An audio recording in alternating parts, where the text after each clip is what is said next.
Tantor Audio, a division of Recorded Books, presents Informant by Larry A. Winters. Narrated by Exie Sands.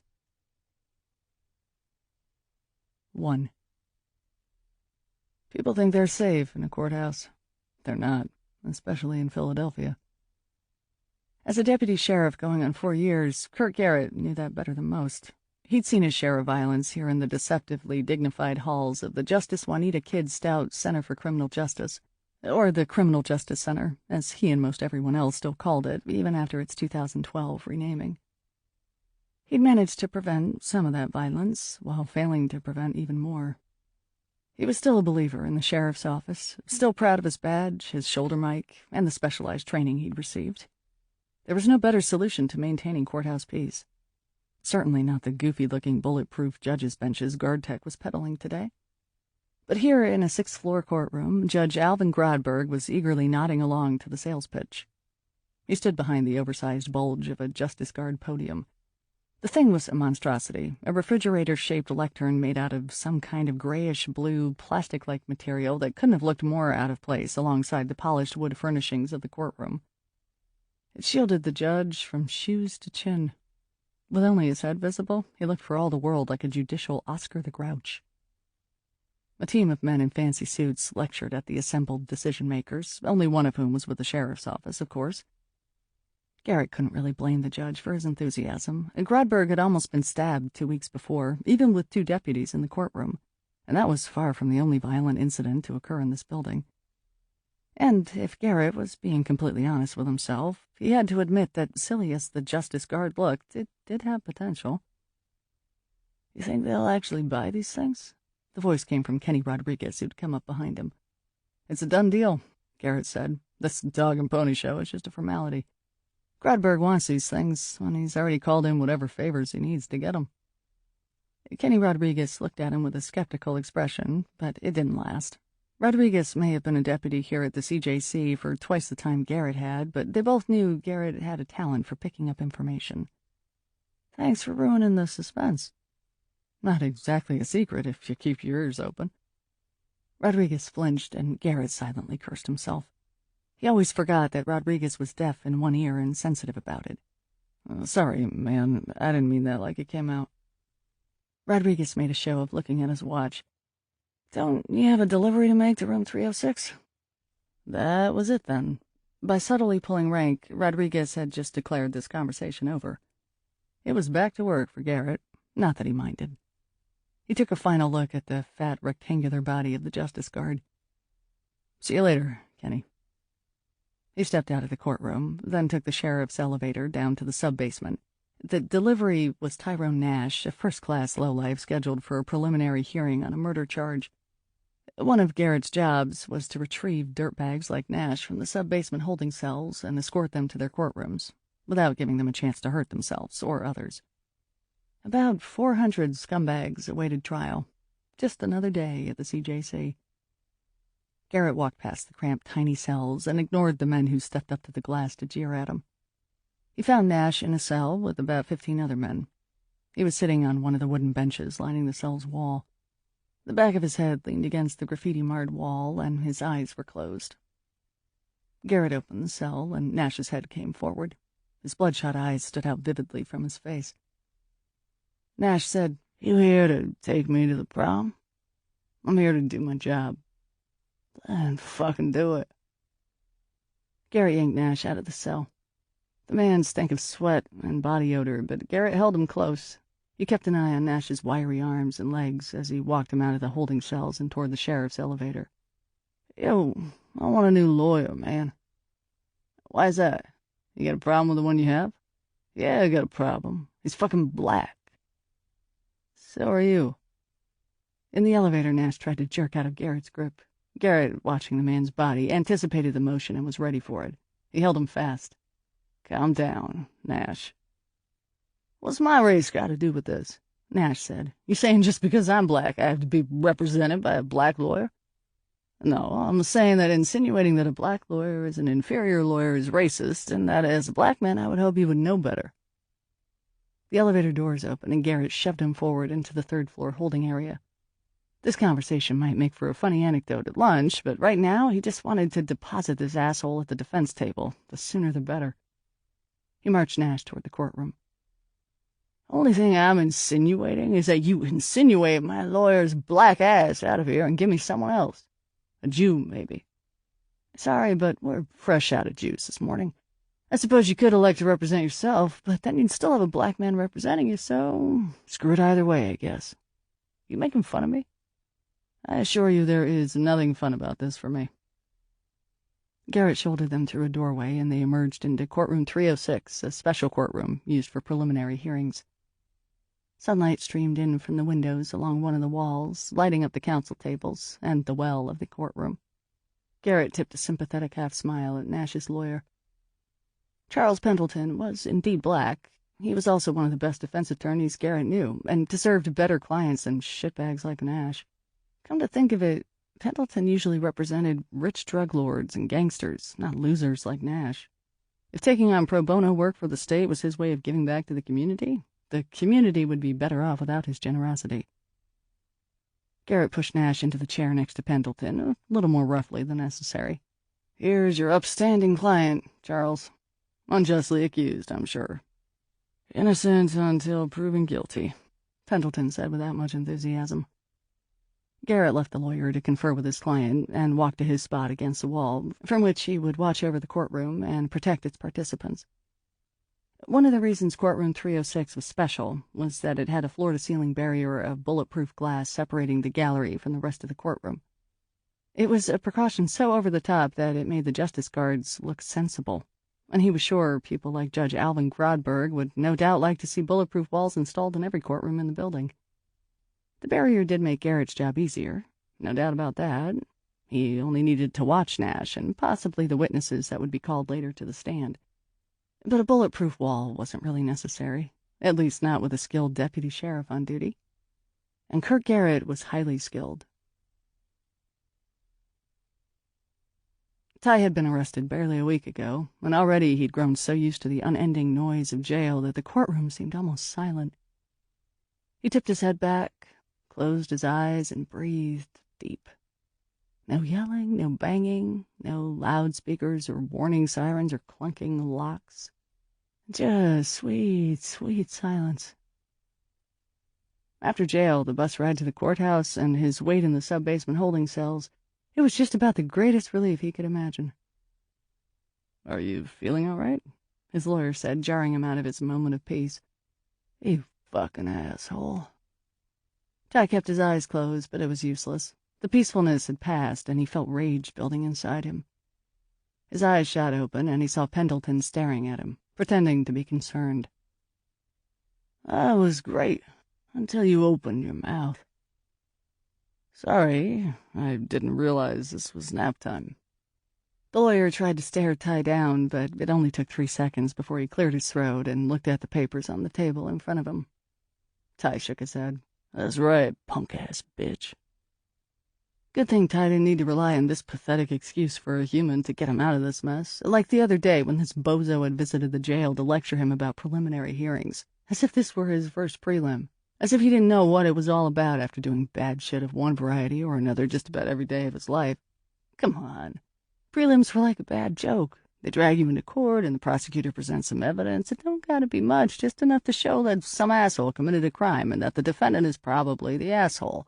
No reasonable doubt at a prelim. No jury either. And if the judge believes the prosecutor, which the judge always does, then the case goes to trial. According to one of Ty's former court-appointed defense attorneys, a white one with a Jew name, who seemed to know what he was talking about, unlike this black asshole, it was also possible for the judge to find that the prosecution did not meet its burden, in which case the defendant would go free. Ty had never seen that happen, but he was looking forward to seeing it today. He felt some of the rage drain away and some of the peacefulness return. He even let himself smile a little after Pendleton turned away. He had a plan. It was a good plan, and it was going to work. All in good time, though. First, he had to wait through a bunch of bullshit evidence and testimony. All in good time. He tilted his head back again and let his eyes close. People were talking in important-sounding voices.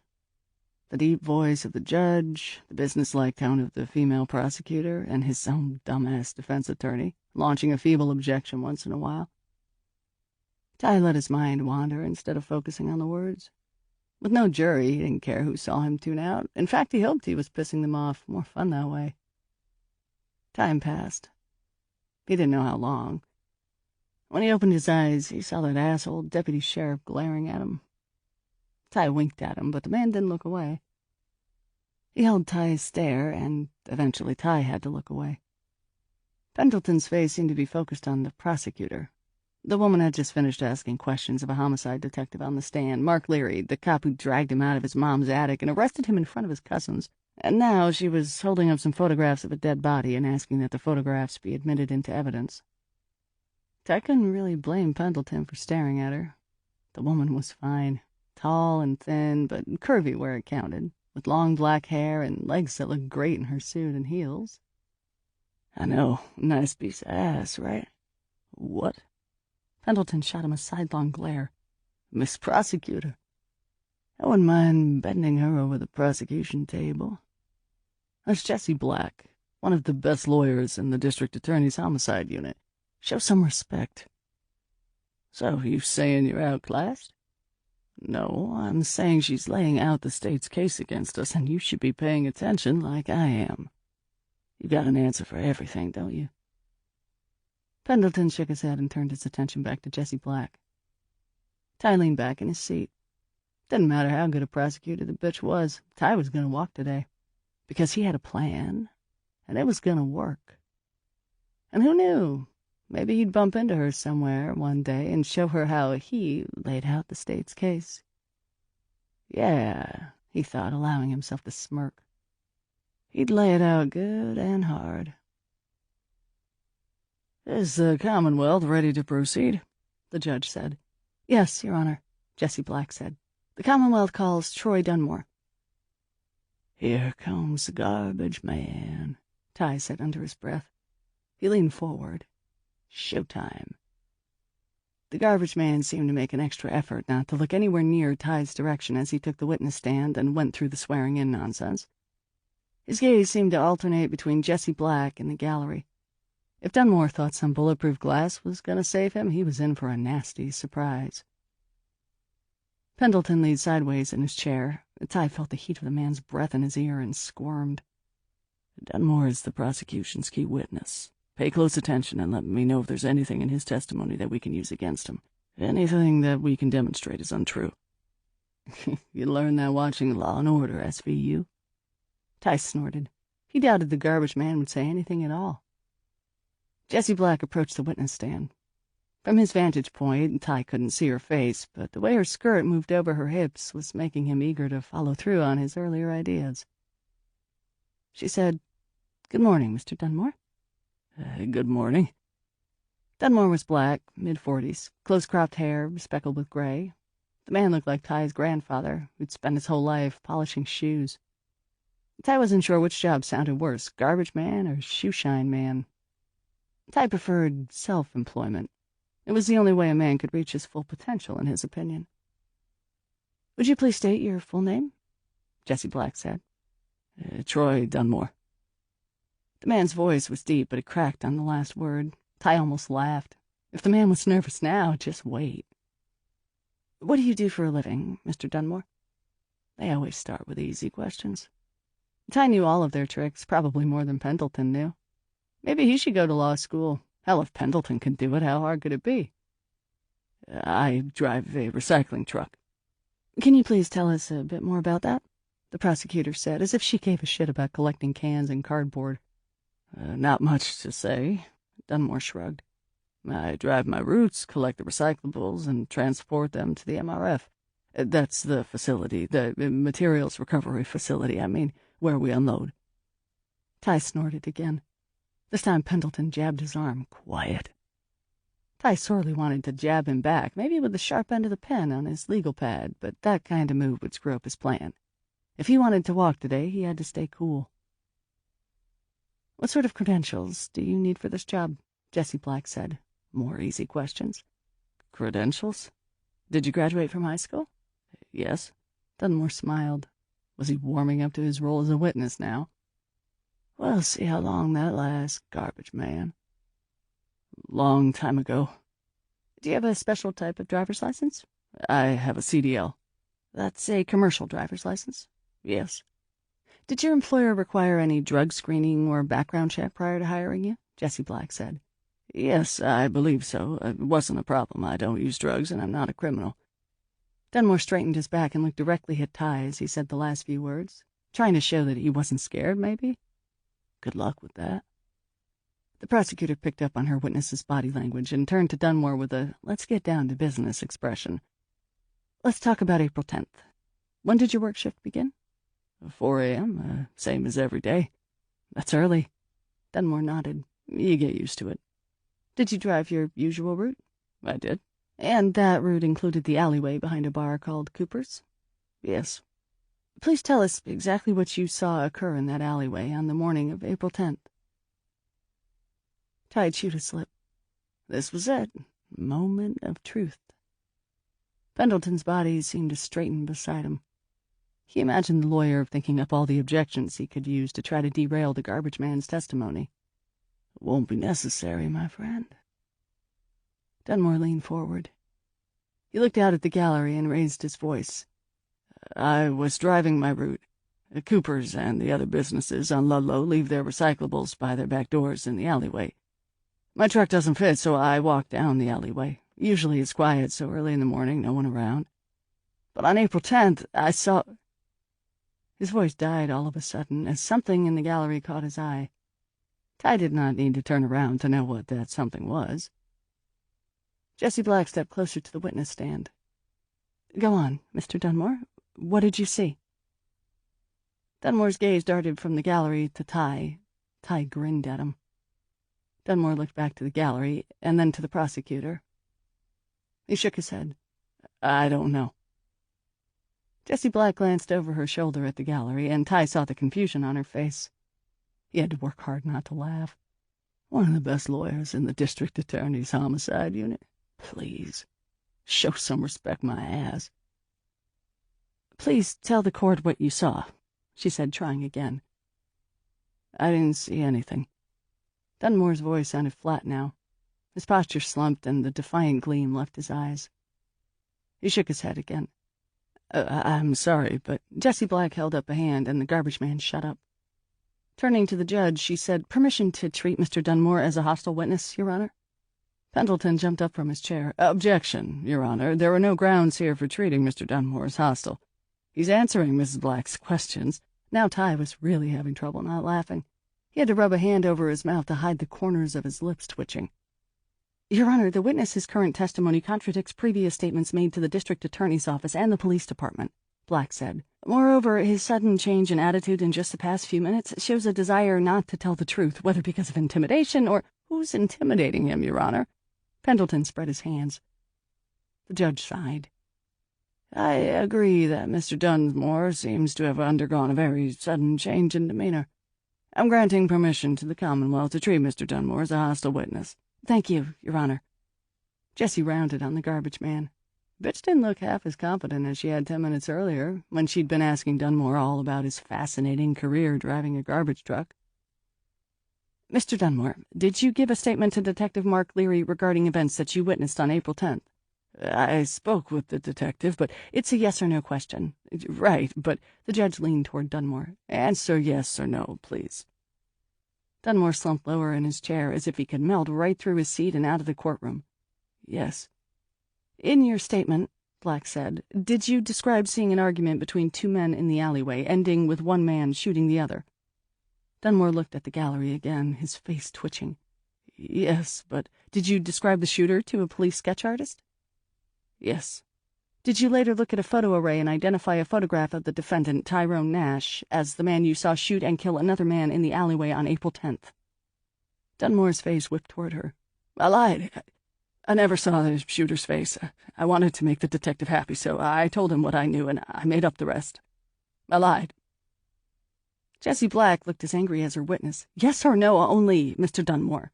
Fuck yes or no. I lied to the police. I did not see Tyrone Nash. I never saw Tyrone Nash. Black's face flushed red. Why are you saying this now? Did something happen here today? Did someone threaten you? The judge pounded his gavel. That's enough, Ms. Black. Black backed away from the witness stand. She ran her fingers through her hair. Sorry, Your Honor. It seems clear to me that you've lost your key witness, the judge said. Unless the Commonwealth has additional evidence placing Mr. Nash at the scene of this crime, I am going to discharge him. Ty didn't bother hiding his smile now. He was going to walk out of here. In a few minutes, he was going to stand up and walk out of here. He'd done it. The plan worked. Ms. Black? The judge prompted. Jessie Black paced in front of the prosecution table. Ty could sense her frustration. An hour ago, she'd had her hand on his throat.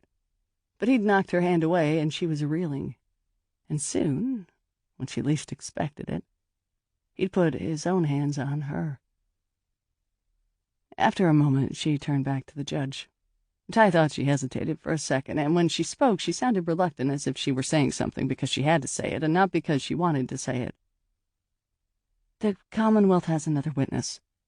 What witness? Pendleton was on his feet again. Black glanced at the lawyer, and Ty saw the reluctance again. His name is Reginald Tuck. Ty's mouth went dry. No fucking way. Objection, Your Honor. This is the first I'm hearing of this witness. We didn't think we would need him while we had Mr. Dunmore's cooperation, Black said. Obviously, that's changed now. Pendleton leaned down, putting his face close to Ty's ear. Do you know who she's talking about? Fuck off. Ty turned away from his lawyer. His vision of walking out of here had just popped like a fucking soap bubble. The state was going to make its case, after all. He was going to trial for murder. The plan hadn't worked. He needed a new one. 2. 1 month later, Jessie Black entered the 2-story lobby of the Criminal Justice Center with her mind focused on Tyrone Nash's murder trial. She had a pretty good feeling about it, despite the loss of Dunmore's eyewitness testimony. The police had found decent circumstantial evidence, and Nash's nasty demeanor wasn't likely to impress a jury. The only aspect of the case that made her nervous was her last-minute substitute witness, Reggie Tuck.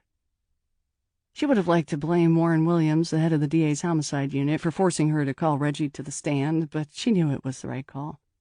She'd been the one to name him at the preliminary hearing, after all. And he didn't matter, not really. The trial had officially begun the day before with jury selection and opening statements, and it had gone well. Today she would begin calling witnesses, solid ones like Mark Leary and the medical examiner. By the time she called Reggie Tuck, she would already have shown the jurors that Nash was a murderer. Reggie was just insurance, belts and suspenders, as her father would say. That's bullshit, and you know it. She was trying to push away the thought, walking across the CJC's lobby on autopilot while her attention was focused inward, and she almost walked right into a coffin-sized podium being wheeled toward the public elevators by delivery men. She almost dropped everything she was carrying, but managed to regain her balance just in time. It took her a second before she realized what she'd almost hit. She was aware that the courthouse had signed a deal to try out new bulletproof judges' benches from some cutting-edge security firm, but she hadn't realized they would be delivered today, or how massive and ugly the things were. She gave the delivery men space, and then hefted her attaché case and moved through security to the elevator bank, where lawyers, staff, witnesses, cops, and others waited for rides to the courtrooms above. Her first stop was the holding area connected to the 7th-floor courtroom hosting Nash's trial. The holding area was a secure space where defendants could be detained during the time between their ride-up from the sub-basement holding cells and their entrance into the courtroom. Defendants and other prisoners. One of the deputy sheriffs, Kenny Rodriguez, greeted her. "Need help with the dry cleaning?" He tilted his bald head at the garment bag Jessie held over her shoulder. The deputy had been working security at the CJC for as long as Jessie had been a prosecutor, long enough to know the bag contained a nice suit. He tried to take the plastic hanger from her, but she held on to it, the hook digging into her hand. "Thanks, Kenny, but I'm good." The holding area cells were relatively quiet this morning. She scanned the faces. "Where is he?" "We moved him to a conference room. He's waiting for you." She thought she detected a note of disapproval in his voice, but it was hard to tell. Rodriguez's inflections were odd due to his deafness in one ear. "This way." She followed Rodriguez past the holding cells, ignoring a few whistles and lewd comments, and through another door to a hallway lined with attorney-client conference rooms. The man she was here to see was not her client. Jessie's only client was the Commonwealth of Pennsylvania, but she'd be treating him like one today.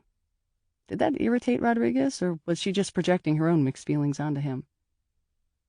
"These jailhouse snitches," Rodriguez said with a shake of his head, as if he'd read her thoughts. "I don't see how you can put them on the stand, as if their word is worth anything." "Well, this one's word could put a murderer away. That's worth something, right?" "I guess so." "And the DA's office prefers the term informant, by the way." Nodding as he walked, Rodriguez managed to look both chastised and amused at the same time. "Got it." He stopped at one of the conference room doors. "I'll be back in 15 minutes. Knock if you need me sooner." "Thanks. Oh, I almost forgot." He fished a small device that looked like a key fob from his pocket. Jessie knew that the courthouse had been experimenting with new safety measures, and like the bulletproof judge's bench that had almost run her over in the lobby, the small device was intended to increase courthouse safety. It was a panic button that interacted wirelessly with the courthouse's security system. "I won't need that," she said. "He's not violent." "Do me a favor and take it anyway, so I don't get in trouble." Rodriguez pushed it into her free hand. "It's simple to operate, one button. You press it and I'll come running." "Okay." She dropped it in her attaché case. "You're supposed to keep it on your person," he said. "He's not a threat. I'll be fine." Rodriguez sighed and unlocked the conference room door. She stepped into the cramped room and waited for Rodriguez to close and lock it behind her. The only furniture was a battered steel table and 2 matching chairs. Sitting in one of the chairs, a short, cheerful-looking black man smiled at her. "My favorite prosecutor. How the hell are you?" "Good morning, Reggie." Jessie placed her attaché case on the table. The garment bag she laid out on the floor. There were no hooks in these conference rooms, a precaution against suicides. After Troy Dunmore had decided to change his story in the middle of the preliminary hearing, Reggie Tuck had become the state's key witness in the prosecution of Tyrone Nash for murder in the first degree.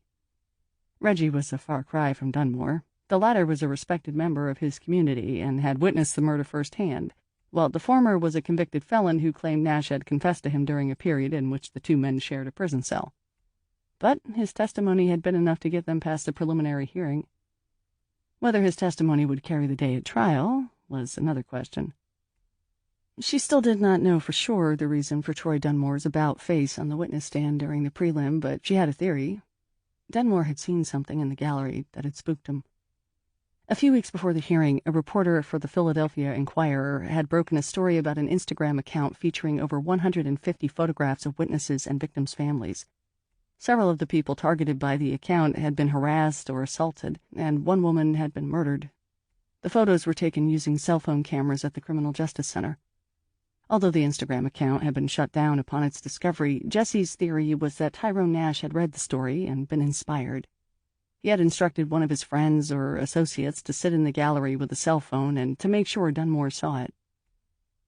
After the hearing, Dunmore denied that he had seen anything in the gallery, and he also denied seeing anything on April 10th. Nash had come very close to walking out of the courthouse a free man. If not for Reggie Tuck, he would have. "Where's my sushi?" Reggie said.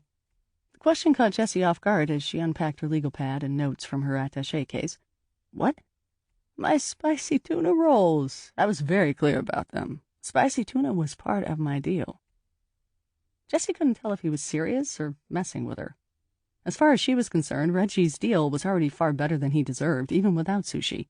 In exchange for his testimony against Nash, the DA's office had promised him increased outdoor phone and TV privileges, a low-stress work shift in the prison library, and a chance at early parole. All in exchange for testimony about a confession Tyrone Nash had supposedly made to him while they shared a jail cell. Jessie hoped like hell that the confession had really occurred.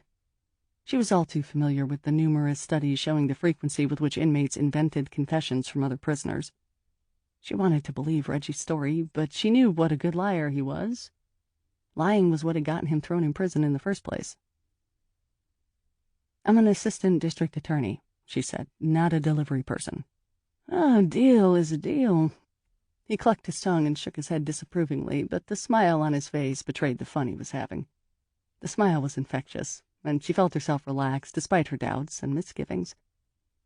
Reggie leaned sideways and looked at the garment bag on the floor. You received my measurements, right? The suit is off the rack, Reggie.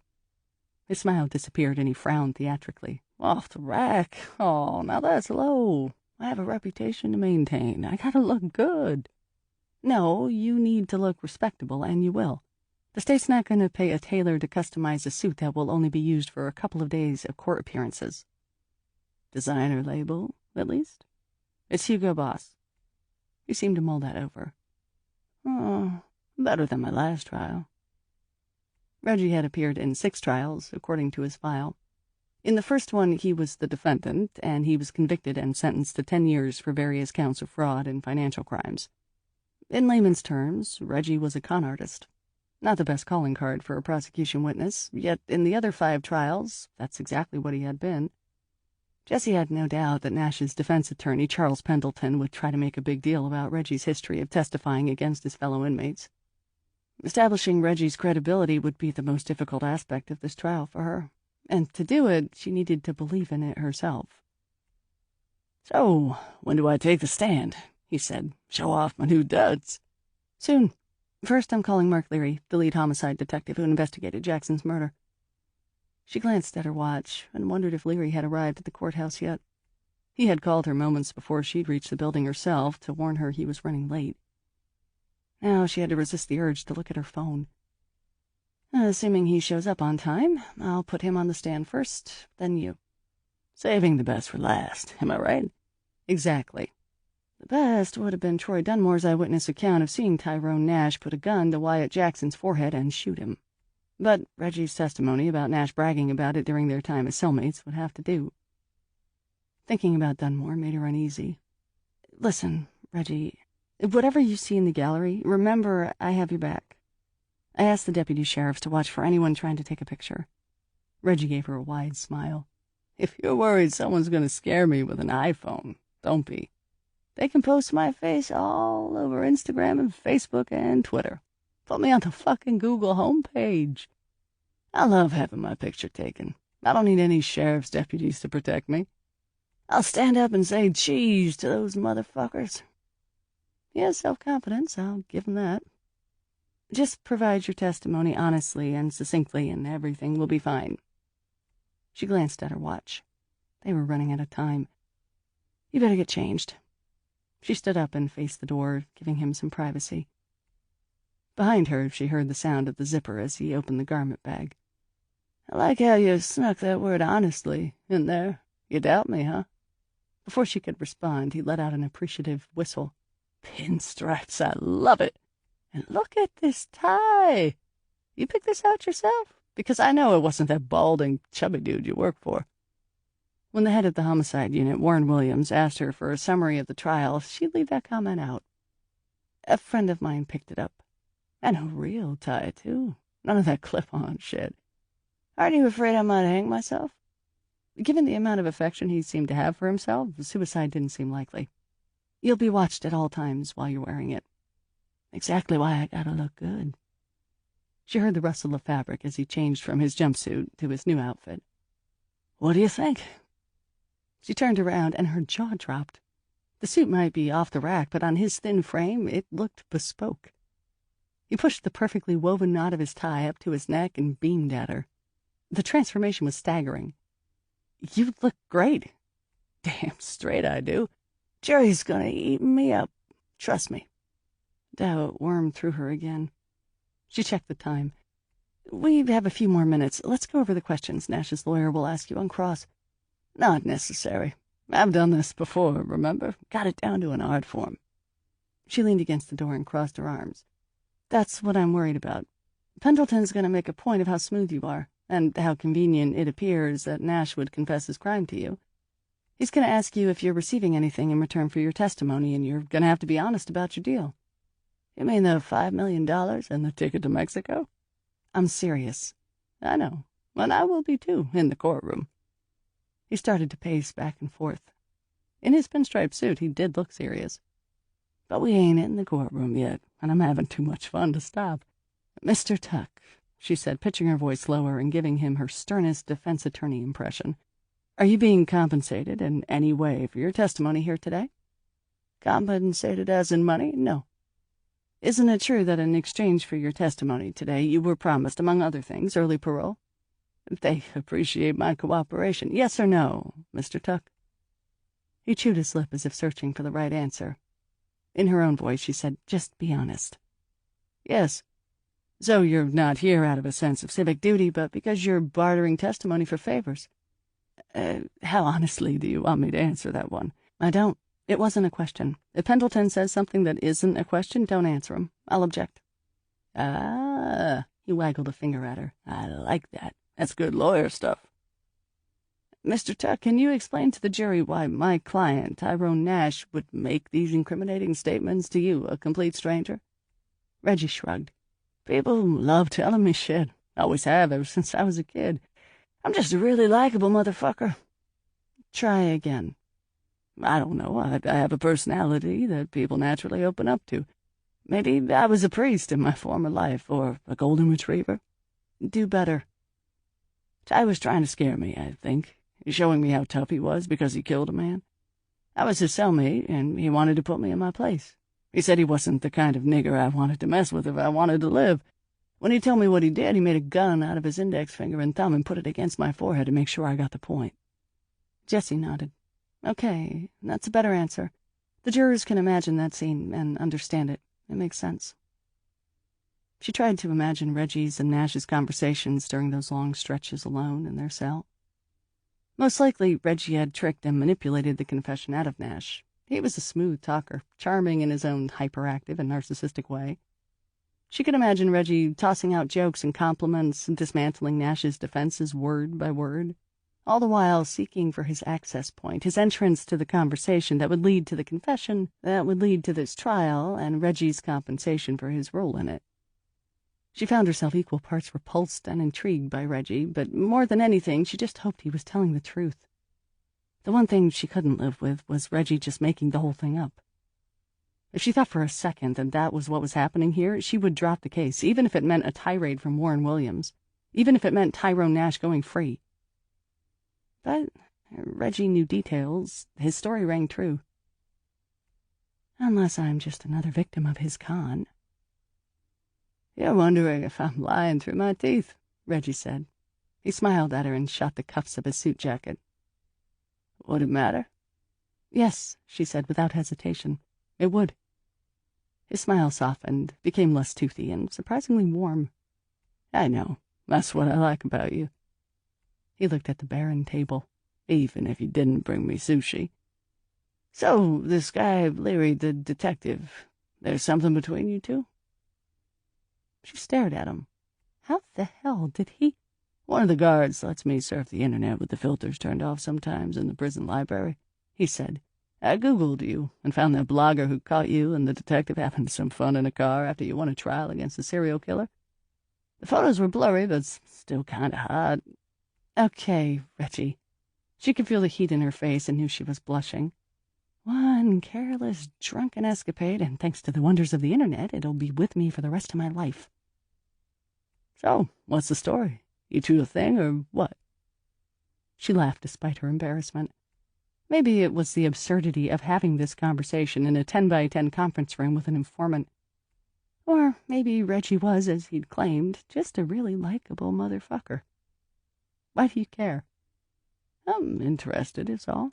You seem like an interesting person." "Sorry, Reggie, but it's none of your business." She knew better than to tell anything personal to an incarcerated felon and con artist, especially one who'd made a small business out of obtaining confessions. Besides, she wasn't sure she knew the answer. The Frank Ramsey debacle the previous year had burned away the awkwardness between her and Leary that had plagued them since their tryst in his car. And in the time since, they had grown closer. But there had been no more sex, not even close, and she wasn't sure if they were now friends or something more, or something less. She wasn't even sure what she wanted them to be, or what he wanted. It was a mess, to say the least. "Yeah," Reggie said, studying her closely. "Definitely something between you." "I just hope he's on time, because I think your testimony will be more effective if it follows directly after he summarizes the police investigation." She looked at her watch. "Time's up. Okay, I need to go to the courtroom. A deputy sheriff will bring you when you're called to the stand. I know the drill. All too well, I'm sure. She raised her hand to knock on the steel door, but before she could, it opened. A man stood in the doorway. Jessica Black, he said. She almost nodded, but hesitated. Something about the man sent a warning bell ringing in her head. She had expected Kenny Rodriguez, or one of the other deputies, but this man was a stranger. Plus, he wasn't wearing the uniform of a sheriff's deputy. He wore a plain black suit. He might be a lawyer, but she was pretty sure the bulge at his hip was a gun, and most Philly lawyers she knew didn't show up for trial armed. On instinct, she said, "No, I'm Alice." It was the first name that came to her mind, the name of her brother's wife. The man looked past her at Reggie. "I'm looking for Reginald Tuck." "That's my lawyer," she said quickly, before Reggie could speak. "But his name's not Tuck, it's Malcolm Leonardo III, Reggie announced. Whether he shared her instincts or just saw an opportunity for amusement, she didn't know. He leaned across the table and extended his hand. "I'm a defense attorney, and Alice is my client. Charge of first-degree prostitution." She managed not to wince. The man's face creased with puzzlement. She could sense the gears moving in his head as he tried to decide if he was being bullshitted. Before Reggie could push his act too far, she said, "You must have the wrong conference room." The man's eyes narrowed. "No," he said, "I don't think I do." His hand swept under his suit jacket and came out with a semi-automatic pistol, with what looked to Jessie like a silencer screwed onto its barrel. 3. Homicide Detective Mark Leary bit off a chunk of his bagel. The diner had begun to empty out as the breakfast crowd paid their checks and rushed off to their jobs, and he was thinking of his own appointment at the courthouse. He took another large bite. Across the table, his former mentor, Isaac Jacoby, put down his coffee mug with a scowl. "Jesus, slow down." Leary swallowed. "Sorry, I'm late for court." "It's coarse, stuffing your face like that." "Coarse?" Leary couldn't help laughing, looking at the man across the table from him. Hefty as a bear, dressed in a suit with a coffee stain on the left lapel that had to be years old, the top of his head bald except for a ring of curly gray hair that sprouted from his skull like an unruly halo, Jacoby wasn't exactly the personification of smooth. A mustache flecked with crumbs from his own bagel hid his upper lip. Jacoby stared at him until his laughter subsided. "You done?" "Yeah," Leary said. The truth was, Jacoby might not practice what he preached, but he knew what he was talking about. He'd been a distinguished homicide lieutenant before leading the PPD for a prestigious detective position at the DA's office. "Look, you told me you needed some advice," Jacoby said. "That's why I'm here, right? If you want to be promoted, you need to focus on things like this. Like how I eat, your attitude, your bearing. Look at you." Larry thought he looked good. He'd put on his best suit this morning and was pretty sure that when he took the stand to testify against Tyrone Nash, no one would be criticizing his bearing. He started to wave his coffee mug dismissively, but the serious look in Jacoby's eyes stopped him. "Solid police work and good test scores got you this far, Leary. But if you want to move any higher up the ranks, it's going to take more. I'm a good detective, and everyone knows it. You don't deserve anything. You need to earn it. You've heard the phrase, 'give it your all'?" Leary nodded. Guys like us, we hear that phrase and our brains translate to work hard. We forget the word all means more than that. I know you work hard, and sure, maybe you're even great at your job, but that's not enough. You're expected to work hard. That's the minimum. You need to take it a step further if you want to move up the ranks. You need to give everything, your mind, your soul, and your heart." "What does that even mean?" Leary felt rising frustration. Jacoby had been a mentor to him for years, in particular when Leary had started as a detective in the Philadelphia Police Department's Homicide Division. But the advice Jacoby had given him then had been street-level, practical. Give it your all? That sounded good, but how was he supposed to actually implement it? The things he wanted, more responsibility, better compensation, some acknowledgement of his abilities, seemed as far from his grasp as ever. "It means putting the PPD first ahead of everything else. I do that already." Jacoby slurped the rest of his coffee and put his mug down, slamming it a little too hard against the table. Leary's gaze moved from the man's meaty hand to his eyes, which had narrowed. I caught up on your file. Met it in pretty. You're not paying enough attention to the politics of the department. You're not making friends with the right people, or any people, as far as I can tell. And this thing with the assistant DA, Jessica Black, don't even get me started. Leary felt his face flush. Leave Jessie out of this. Jacoby barked a laugh. You should take your own advice. It's bad enough your little hookup in the car made it onto the internet, but you mooning after her ever since is just fucking embarrassing.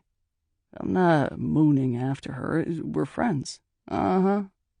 Listen to me, Leary. He spread his massive hands. Jessica Black is an Ivy League lawyer, a top homicide prosecutor. She's out of your league. The woman had one moment of weakness. Who knows why? Maybe she thought that tattoo you hide under your shirt sleeve was a turn-on. But she moved on. You need to do the same. What about that detective in organized crime, Lorena Torres? She had the hots for you, remember? You know what I'd do to get a piece of that? He shook his head. No, strike that. You need to keep business and pleasure separate. What's the phrase? Don't shit where you eat. Lovely. You asked for my help. I asked for career advice, not a post-mortem on my love life. This is career advice. That's what you don't seem to understand. You want to move up the ladder, become a sergeant, a lieutenant, maybe even a captain or an inspector one day? Then you need to put the job first. You need to make friends with the right people, do things to make them happy. You need to sacrifice. He shrugged. Or you could just do what I did, and get lucky and land a cushy 9-to-5 job. The waitress dropped off their check, and Jacoby scooped it up. I got this one. You need to get your ass to court.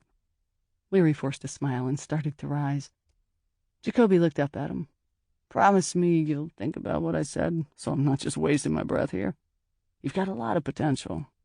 All seriousness, the PPD needs cops like you. Smart cops who can actually solve crimes. But you can't wait for the department to figure that out. You need to show them. Leary nodded. Maybe I will. 4. Jessie instinctively stepped back from the man and the gun, but her shoulders and spine struck the cold, unyielding wall behind her. The tiny conference room offered no retreat. The man hardly seemed to notice. He advanced into the room and closed the door behind him, his eyes never leaving Reggie. With his free hand, he withdrew a cell phone from the inside pocket of his jacket. He tapped the screen several times, his gaze darting from Reggie to the screen and back again. Leaning forward, Jessie could see what looked like a candid photo of Reggie on the screen. Reggie was a target. The man was here to shoot him. No, don't! Jessie threw her weight against the man, leading with her shoulder. She knew she had no chance in a fight against him. Her only hope was to knock him off balance so that she and Reggie could run. But his body was almost as unyielding as the wall. He swayed slightly, rocking with the impact and maintaining his balance. With the hand holding the phone, he struck her chest. The edge of the device jutted into her.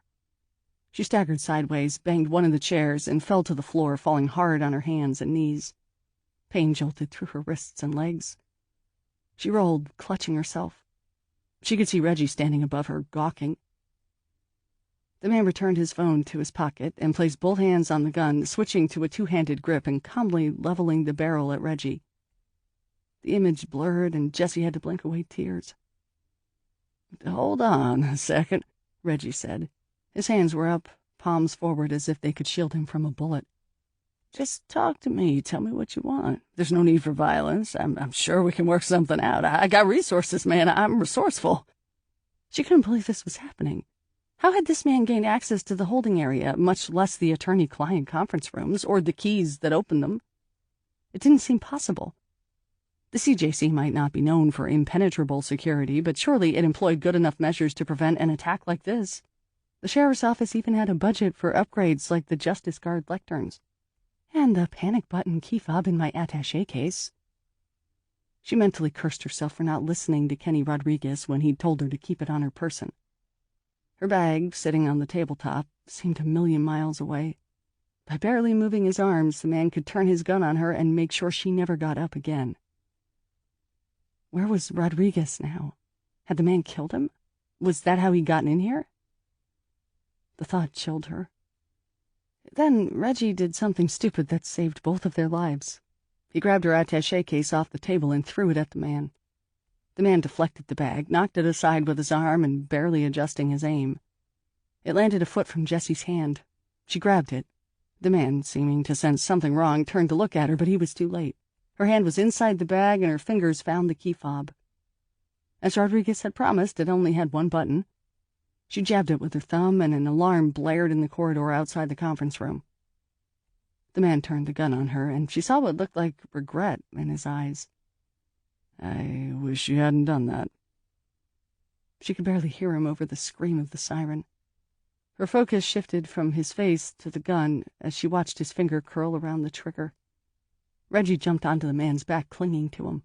The man grunted, struggling to maintain his aim, with Reggie hanging off of his neck. A chunk of floor burst apart 5 inches from Jessie's face. With the suppressor, she hadn't even heard the shot over the wail of the siren. She screamed and did not hear that either. Men burst into the room. All Jessie could see was a chaos of legs and shoes, but when she heard Kenny Rodriguez's voice barking commands, she felt an immense relief. Rodriguez was alive, and the man was apprehended. Someone helped her up off the floor. "Jesus, are you okay, Jessie?" It was Amy Erlinger, another deputy sheriff she'd become friendly with over the years. She struggled to catch her breath. "I think so." She brushed pieces of the floor off her suit and rubbed at her aching wrist. Erlinger watched her for a moment, her eyes full of concern behind her thick glasses. She took the panic button from Jessie. A moment later, the siren cut off. "I'm okay, too," Reggie said. "Thanks for asking." A third deputy, Mohammed Race, secured his wrists with handcuffs. "Is this a joke? I'm the hero here. Tell him, Jessie, I brought that guy down." "Yeah, right," Reyes said. He was one of the younger deputies. To Jessie, the squat, olive-toned kid looked barely older than a high school student. He glanced nervously at Rodriguez and Erlinger for approval. "You're the hero." "He was the target," Jessie said. Her voice was hoarse from screaming. She cleared her throat and added, "The intended victim." Rodriguez thrust the would-be killer against the wall and secured his wrists behind his back. Looking at Jessie, he said, "You want to tell me what the hell is going on?" "I don't know," she said. "I guess not everyone finds Reggie as lovable as he thinks they do." "Not funny," Reggie said. "Not fucking funny." "He's the second witness in this trial who's been threatened," Jessie said. But even as she said the words, she doubted there was any connection. Tyrone Nash was a thug and fully capable of asking a crony to intimidate Dunmore by holding up a phone in the courtroom gallery. But hiring a professional hitman hardly seemed his style. Nash didn't have the money for that, or the connections, as far as she knew. Still, what other explanation could there be? Reggie was here to testify against Nash in a murder trial. The only reason to kill him was to shut him up. Rodriguez spoke quietly into his shoulder mic. Jessie caught only some of the words, distorted by the ringing in her ears and the strange inflection caused by his partial deafness. But she surmised that he was checking in with courthouse security. "It's under control. We have the guy." To Erlinger, he said, "Search him, will you?" Erlinger pushed her thick glasses up her nose and quickly frisked the man. "No other weapons. No wallet or ID, either. Look at this." She held up a security key card. "Explains how he got in here, I guess." "Whose is it?" Rodriguez said. Erlinger read the card. "Reed Estrada." Rodriguez spoke into his mic again. "The guy has Reed Estrada's key card." "Did you do something to Reed?" Reyes left Reggie's side and crossed the tiny room to get in the man's face. Anger and horror momentarily stripped the youthfulness from his features. "Did you kill him?" "Reyes, quiet," Rodriguez snapped. Jessie held her breath. She didn't know Reed Estrada well, but she'd exchanged pleasantries with him plenty of times. He often manned the metal detectors in the courthouse lobby. "He'll answer all our questions soon enough," Rodriguez said. Reyes frowned, but after a second passed, he nodded. "Yes, sir." Jessie felt the tension in the room begin to diffuse now that the threat had passed. She moved closer to Reggie. "I'll request that your testimony be postponed. You don't need to take the stand today." Reggie gave her an incredulous look. "Are you kidding? It takes more than a piss-poor shot like this asshole to scare me." The words might be brave, but the tremor in his voice was unmistakable. Jessie shook her head and patted his arm. She turned to Rodriguez. "Kenny, it looks like you guys have this under control. Can you spare a deputy to take Reggie downstairs? I'm not going to need him today." Rodriguez looked at her, but held up a finger for quiet. He had his cell phone out now and was listening intently. Jesse waited. Finally, he put his phone away and said, "I don't think any of us are going anywhere right now, Jesse." "What are you talking about?" "The sheriff's captain just ordered the gates in the lobby closed. The building is in lockdown." "Lockdown?" Jesse stared at him. His words didn't make sense. There were thousands of people in the courthouse, hundreds of trials and hearings and conferences. "You've got the guy in handcuffs." Rodriguez shook his head. "Security just reviewed the camera feed from the lobby. Estrada was working the metal detector. He let 5 men through without scanning them, and he gave his card to this one." He gestured at the handcuffed gunman. "Then Reed walked out of the building and didn't come back. The police are putting out an APB on him now." Jessie's breath caught in her throat. Estrada had been bought off or blackmailed or threatened. Now there were 4 other men inside the courthouse who were probably armed, and no one knew who they were, where they were, or why they were here. Almost no one. She looked at the man who'd tried to kill her. He had been watching their whole conversation with a knowing smile. "I'm an assistant district attorney. Tell us what's going on, help us stop your friends before someone gets hurt, and I'll try to help get you a deal. But you need to talk to me now." The man smirked at her. "Aren't you forgetting something, ma'am?" Jessie liked to think she wasn't easily rattled, but watching the man, she felt a flicker of doubt. She didn't like being called ma'am, and she definitely didn't like the confident, fearless look in the man's eyes. "What are you talking about?" "I'm in custody, right? That means you can't question me without reading me my Miranda rights." His gaze shifted to Rodriguez. "Don't bother. I do not waive my right to counsel. I want a lawyer." Rodriguez licked his lips. There was a look of panic in his eyes. "We can't get you one right now." "Then put me in a cell because you can't talk to me. It's the law, right, Ms. Assistant District Attorney?" "Actually, it's not," Jessie said. She felt her uneasiness give way as the man's cool veneer cracked. "Don't try to bluff me." "I'm not. There's an exception to the Miranda rule. Where the public safety is at stake, Miranda does not apply. You have no right to counsel." "Good to know," Rodriguez said. "Let's move our mystery man to another conference room, where he can meditate on the complexity of the law until security sends someone to question him. Erlinger, you can take Mr. Tuck back to the holding area for now. Jesse, you should probably head down to the security center. Reyes can escort you." Reyes smiled at her. His deep brown eyes actually seemed to twinkle. "Come on, Miss Black." Jessie didn't move. "You can't keep Reggie in the holding area. That's where anyone looking for him will expect him to be." She gestured at the would-be assassin. "The only thing we know about this man is that he came here to kill Reggie. We have to assume his 4 accomplices have the same agenda. Reggie's the one who needs to be put somewhere safe, not me." "The holding cells are safe." "Not for him." Rodriguez stared at her for a moment, then shook his head. "That's my decision, and right now I'm the ranking officer on this floor. Erlinger, please place Mr. Tuck in his own cell. We only have a handful of inmates in the holding area. There should be enough room. Reyes, please take Miss Black down to the security center." Erlinger grabbed Reggie by the shoulder and shoved him out the door into the corridor. "Hey, get off me, lady." Reggie held Jesse's gaze for as long as he could before he disappeared into the hallway. Then he and Erlinger were gone. Jessie heard their footsteps trail away.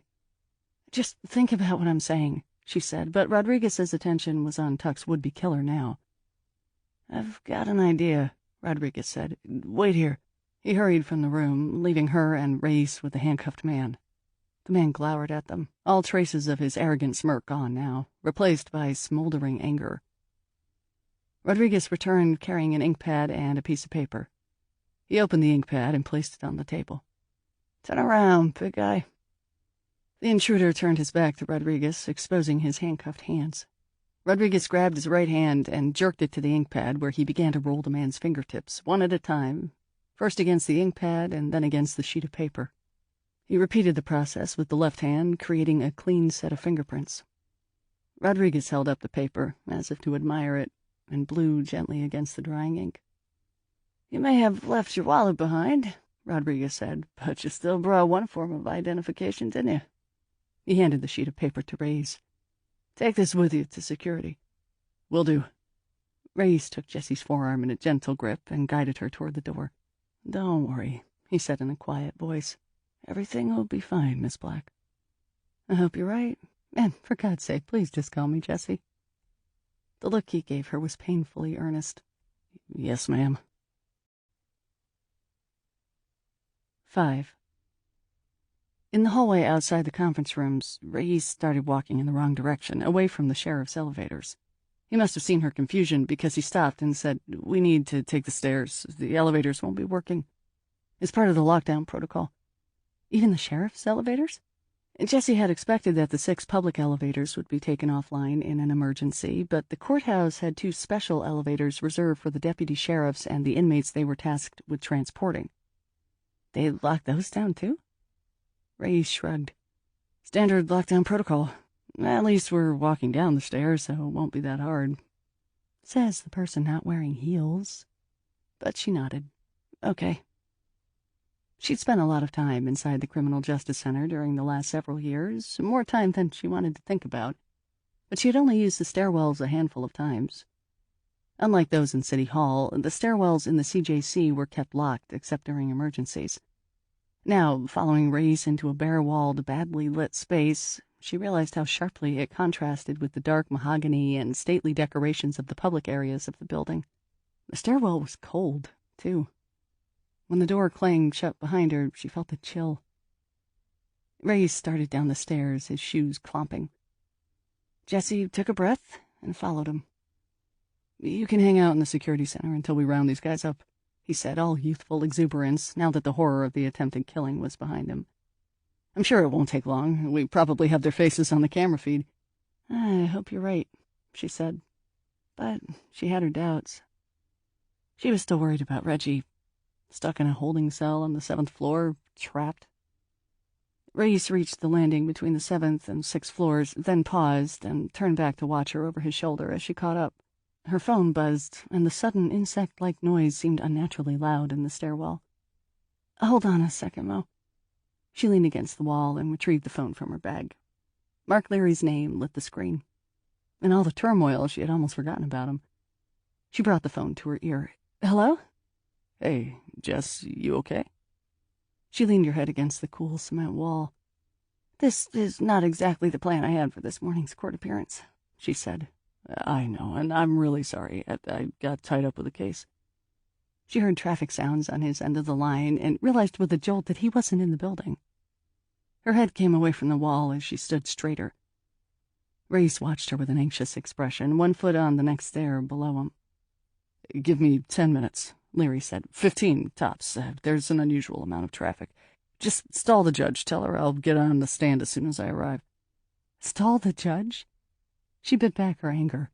Would he be so flippant with his responsibilities if they were simply colleagues rather than whatever the hell they were? She bit her lip.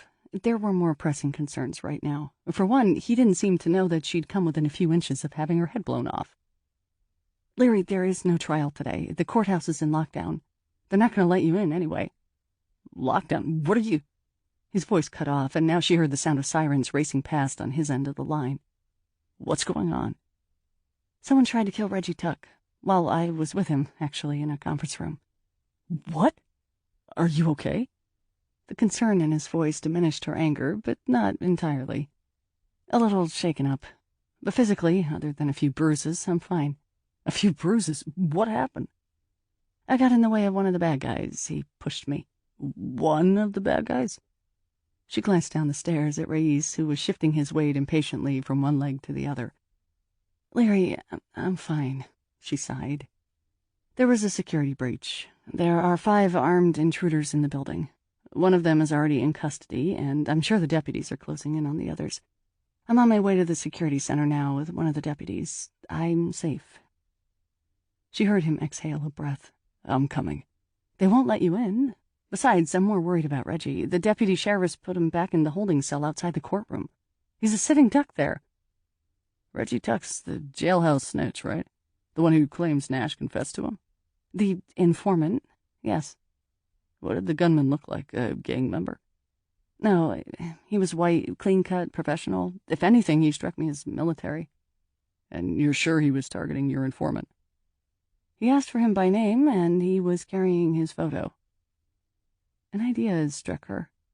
Is there someone you can talk to on the outside? Someone with some pull who can get Reggie better protection? Maybe. I'll see what I can do. I just reached the courthouse. I'll call you back soon.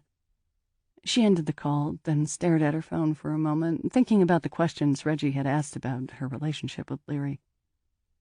I'm coming, Leary had said, even though she'd explained that the building was locked down. Was whatever they had between them clouding his judgment? Could she count on him? Ready to keep moving? Ray said.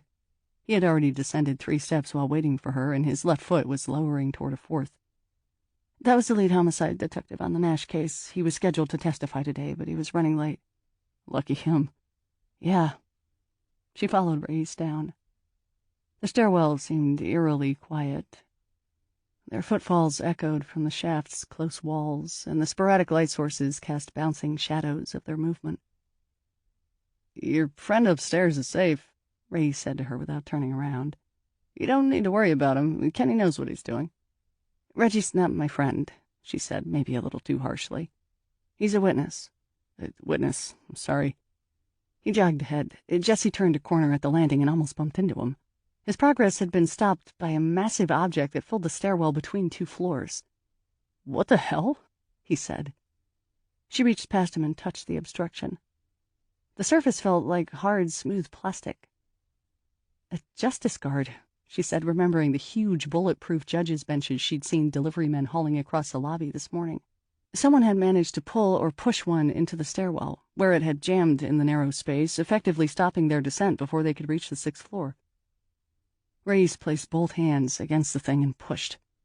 His mouth straightened to a tight line and cords stood out on his neck. Jessie joined him, placing her own hands near his and leaning all of her weight. It won't budge, she said. Reyes dropped away, gasping. Shit! He tried to maneuver around the thing, first squatting and peering under it, then attempting to squeeze around it. Jessie knew it was hopeless before he tried. The gaps between the justice guard and the walls, ceiling, and floor were too narrow for either of them to fit. Reyes dipped his chin and keyed his shoulder mic. Control, this is 19. A voice crackled from his shoulder unit, sounding loud in the enclosed space of the stairwell. Go ahead, 19. We need some help in stairwell 2. There's an obstruction. The speaker crackled. What kind of obstruction? Reyes' face creased with impatience. One of those justice guard things? Someone blocked the stairwell. Bring, I don't know, an axe or something, a chainsaw. Stay put, the other voice said. Dispatching someone to check it out now. Reyes looked at Jessie and shook his head. Why would someone shove a judge's bench into the stairs? The answer seemed obvious. The Criminal Justice Center had 16 floors, 65 courtrooms, 62 judges' chambers, and numerous restrooms, conference rooms, and holding cells. Someone's trying to limit our options, give us fewer places to hide, trap us. Us? Reyes said. Reggie Tuck and anyone trying to protect him. Reyes' eyes narrowed with a skepticism that looked out of place on his boyish features. Who would go to all this trouble to kill a snitch? I don't know, but my guess would be a man who's looking at the death penalty if that snitch is given a chance to testify. So you think this is about your murder case? Against that low-life gangbanger Nash? She shrugged. You have a better explanation? They heard the slam of metal as a door opened on the floor below them, then footsteps. Then a voice from the other side of the justice guard. Holy shit! Reyes pressed himself against the rounded surface of the obstruction. Did you bring a chainsaw like I said? We don't keep chainsaws in the CJC, you dumbass. I've got a fire axe. They heard a clunk. The justice guard did not even rattle. This is not the right tool for the job, the man said. The radio crackled again. Control, this is 10. I'm on the 8th floor. There's an obstruction here, too. 7th floor is blocked on both ends. Jessie looked at Reyes, both of them silent as the news sank in. Someone had used the justice guards to cut the 7th floor off from the rest of the courthouse. They were trapped. Listen, Ray said to the men on the other side of the obstruction. I have a piece of paper with the shooter's fingerprints. I'm going to try to slide it between the Justice Guard and the wall. Can you grab it from the other side? I'll try, one of the voices said. What happened next would have been comical in different circumstances. Rais tried various entry points and angles, but the Justice Guard was too large, and the deputies on the other side could not grasp the sheet of paper. Finally, Rais crushed the sheet of paper into a ball and lobbed it through the gap between the obstruction and the ceiling. He cast a sheepish look at Jesse. Hopefully I didn't just destroy the prints. Jesse could hear the men straightening the sheet of paper on the other side of the obstruction. "It'll look okay to me," a voice said. "We'll take it back to the security center." Rais looked at Jesse. There was fear and uncertainty in his gaze now. "We're gonna have to go back," he said. "I know."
Biondi took another swig of Red Bull. You want to tell me why? Not really. Leary pulled out a business card and held it out to Biondi. When the man made no move to take it, Leary placed it on the desk surface in front of him and tapped it with a finger. Carlo can meet with me voluntarily on his own terms, or I can get a warrant and have him brought into the roundhouse in handcuffs. Up to him. The reference to police headquarters had the desired effect. Biondi drained his Red Bull and tossed it across the room where it bounced off the rim of a small trash can in the corner. I'll give him the message. Leary rose from his chair. I appreciate your cooperation. 21. In the courthouse restroom, Nash's body crushed Jessie against the edge of the counter as he struggled to undress her one-handed. She had both hands free, and reaching down, she grabbed at her clothing and did what she could to slow his progress. He pressed the gun more firmly against the back of her head, a warning. Cold air swept the backs of her thighs as he forced her nylons down. She gripped her underwear, reaching blindly with her face in the bowl of the sink, and tried to hold her underwear up. Nash swatted her hands away. She knew, with calm certainty, that she was seconds away from being raped. Don't stop fighting, baby. His lips brushed her ear as he spoke. I like it this way. She grabbed for her underwear again, but this time her flailing hands brushed his erection. She heard Nash's sudden intake of breath. Repulsed, every instinct in her screamed to yank her hands away, but a cold voice in her mind whispered a different idea. She scooped his testicles into her hand and squeezed as hard as she could. The sensation of his soft balls crushing between her fingers sickened her, but she didn't let go. She squeezed harder. Nash howled. He staggered backward, and the gun came away from her head. She let go of his balls and took 2 half steps toward Reis's body, thinking of the gun in the dead deputy's hand. But the nylons and underwear around her knees tripped her. From the corner of her eye, she saw Nash's furious scowl. She dropped to the floor and rolled to Reis, ripping his gun from his hands. On her back, she aimed the gun at Nash. It was a 9mm semi-automatic, similar to the one she kept in a closet in her apartment. Aiming down at sights wasn't exactly second nature, but it wasn't alien either. And Nash wasn't very far away.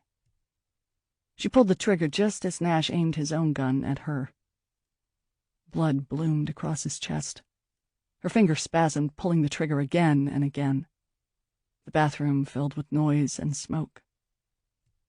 She dropped the weapon and lay on the floor next to Reis's body, momentarily deafened and blinded by the ringing in her ears and the tears in her eyes. A voice in her head, her own voice, said, "Get up. You're not out of danger yet. There are other men, worse men." She managed to rise on trembling legs, pull up her nylons, and pull down her skirt. She fumbled with the buttons of her shirt. In the mirror over the counter, she looked like a stranger. Makeup a mess, hair in disarray, eyes splotchy. She looked away, but what she saw on the floor was worse. Nash's eyes stared up at her, as dead as all of the other corpses she'd seen today. Only his corpse was different, because she had killed him. The smell in the room was horrible, a mashup of vomit and blood and gunpowder. And shit. Nash must have defecated as he died. She started toward the door, eager to get away from this carnage, into the hallway and back to the relative safety of the courtroom. First, she found her bag, which had fallen to the floor near the sinks during the chaos. She picked up Reis's gun from where she dropped it on the floor. She took Nash's gun, too, ripping it from his stiffening fingers. She put Nash's gun in her bag, but kept Reis's in her hand, ready to fire. Then she grabbed the counter and threw up into the leftmost sink. Staggering into the courtroom, she became a target again as the deputies turned their guns on her. As soon as they realized it was her, they lowered their weapons, and Kenny Rodriguez rushed forward. He held her as if she were about to fall down, and maybe she was. Her brain seemed fuzzy, and she wondered if she was in shock. He tried to take the gun from her hand. She let him, but only because she knew she had another in her bag. "Jesus," Rodriguez said. "The barrel's hot. What happened? Where's Reis? Did you find Tuck?" Jessie shook her head, trying to clear the fog in her mind. "Reis and I were attacked, in the men's room. It was time for him, Nash. Reis is dead. Nash, too." Rodriguez looked confused, so she said, "He tried to rape me, and I shot him with Reis's gun." We didn't hear anything in here." He looked suddenly embarrassed, then added, "Not just because of my ear. No one heard anything." "I know." She tried to sound reassuring. That no one had heard the sounds of the fight didn't surprise her, and shouldn't have surprised Rodriguez either. Soundproofing technology had been implemented in the construction of the courthouse to minimize disruptions and distractions during trials. "Help me find Reggie." "After what you've been through? Let's just wait it out. Help is on the way." "It won't be here soon enough, not for Reggie." "Reggie's a fucking convict, Jesse. Fuck him. Erlinger is dead. Reyes is dead. Fucking Reggie's gonna have to look after himself because we've already lost enough." "It doesn't work that way. You're a deputy sheriff. It's your job to protect the people in this courthouse, including convicts. I'm the prosecutor who put Reggie on my witness list and had him transported here today, so he's my responsibility too. We need to find him." Rodriguez's gaze dropped, and he spoke so softly she could barely hear him. "I don't think I can do this anymore." "You don't have a choice." 22. Kirk Garrett sat alone behind the witness stand in an empty courtroom on the 6th floor, surfing the web on his iPhone. He had stopped patrolling the empty corridors when it became obvious he was the only one here. Now he swiped his finger at the screen, impatiently scrolling past repetitive hyperbole. What the press had dubbed the crisis at the Criminal Justice Center sounded a hell of a lot more exciting on the screen of his phone than it felt in real life.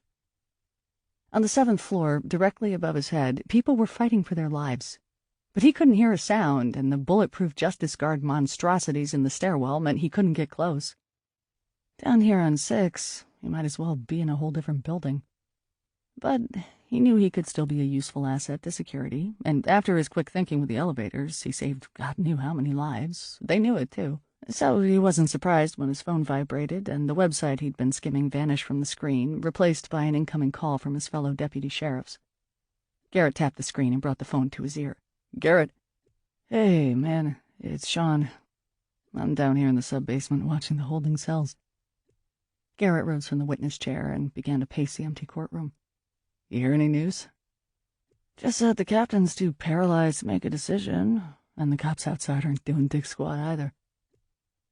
Garrett walked into the hallway, then down the hall to a window that afforded a view of the police presence below. He understood their hesitation to take action. There are killers on 7 with guns. One of them already tried to kill people and came close to succeeding. If the cops make a direct assault, those men are liable to start killing civilians. It could be a bloodbath up there. "Yeah, but just sitting here like this, doing nothing? It doesn't seem right." "Sit tight, Sean. I'm sure there are people much smarter than us who are thinking very hard about the best way to handle this situation." Garrett doubted this was the case, but he sensed that it was a sentiment Sean wanted to hear and believe. The truth was, Garrett didn't think there were many people in the sheriff's office or the police department, or anywhere else for that matter, that were smarter than him. Equally smart, sure, but smarter? That was just a line of bullshit that people in positions of power told people over whom they wanted to maintain control. "Leave it all to me, kid. I'm smarter than you." Garrett wasn't fooled. Maybe he was arrogant and had too high an opinion of himself. He was sure there were people who would tell him that. But Garrett didn't believe he was the intellectual inferior of any person, no matter what his or her title might imply. "I guess you're right," Sean said. "All the manpower on this thing, they must know what they're doing." Garrett heard the sound of a commotion in the background on Sean's end of the line, and the man said, "Hold on a sec, Kurt. What's going on?" Garrett came away from the window. "Someone got attacked on 7. A lawyer. Listen, I gotta go." "Wait!" The call disconnected. Garrett looked at the screen of his phone, which had returned to the news article he had been looking at when Sean called. Shit, an attack? Now? Sitting here in the peace and quiet of the 6th floor, he hadn't expected that. He paced restlessly, waiting for Sean to call him back. He needed to know what was going on. He needed to get involved. 23. Back in his car, pulling away from the curb and leaving Vital Fitness behind, Leary felt his cell phone vibrate. He saw Chancey's name on the screen and answered, "Lieutenant? I probably shouldn't be telling you this, but it doesn't seem right to keep it from you while you're out there working this case," Chancey said. Leary wove through traffic, one hand on the wheel and the other holding the phone to his face. "Tell me what, sir?" Look, I've read your file. I know this case is personal for you, that you have a relationship with Jessica Black that is more than simply professional." Leary felt his jaw tighten. It seemed Jacoby had been right. No matter how hard he worked, no matter whom he struggled to impress, his relationship with Jessie, if you could even call it that, was a red flag on his record that would impact his whole career if he didn't do something to undo the damage. "That's in the past, Lieutenant. Our relationship now is strictly professional. You can ask her—" "Mark," Chansey cut him off. "Just listen to me for a minute." Chansey's use of his first name was somehow more frightening than his implication that Leary had crossed a line with Jessie. In his experience, men like Chansey only used first names as infrequently as possible. If his jaw had tightened before, it now threatened to crack his teeth. "Is she alive?" He barely managed to get the words out. "Yes, but she shot and killed a man. Tyrone Nash, the person she was at the courthouse to prosecute today. Apparently, he surprised her and one of the deputy sheriffs in a men's room. Nash killed the deputy and attempted to rape Black. She defended herself." The right front wheel of the car bumped up on the curb, and Leary's head smacked painfully against the car's ceiling. He wrenched the steering wheel to the left, getting all four wheels back onto the street just in time to swerve past a cluster of pedestrians. "She's okay now," Chansey said. "What do you mean she's okay?" Leary struggled not to shout. "We need to get her out of there." "And we're working on that. Listen, there's something else. I need you to stand down for a little while." Leary gritted his teeth, his hand tightening on the wheel. "What are you talking about? I'm finally close to finding the people involved in this." "The mob?" "That's right," he said warily. "I got a call from organized crime a few minutes ago. That's the other reason I'm calling. They want you to stop poking around Carlo Vitale. They are confident that he is not involved in this incident, and you're jeopardizing several ongoing operations by throwing your weight around his crew." "I'm not doing anything except asking to talk to the man," Leary said, frustration making his voice rise again. "Let me clarify," Chansey said, an edge of formality stiffening his tone. "I'm not just relaying information here. I am ordering you to stop looking into Carlo Vitale." "I don't understand." He shut his mouth, forced himself to remember who he was talking to. I mean, with all due respect, Lieutenant, doesn't today's incident trump organized crime's ongoing investigations? There are innocent people in danger right now." "I appreciate your input, but my order stands. Stay away from Vitale." Leary pulled the phone away from his face and cursed.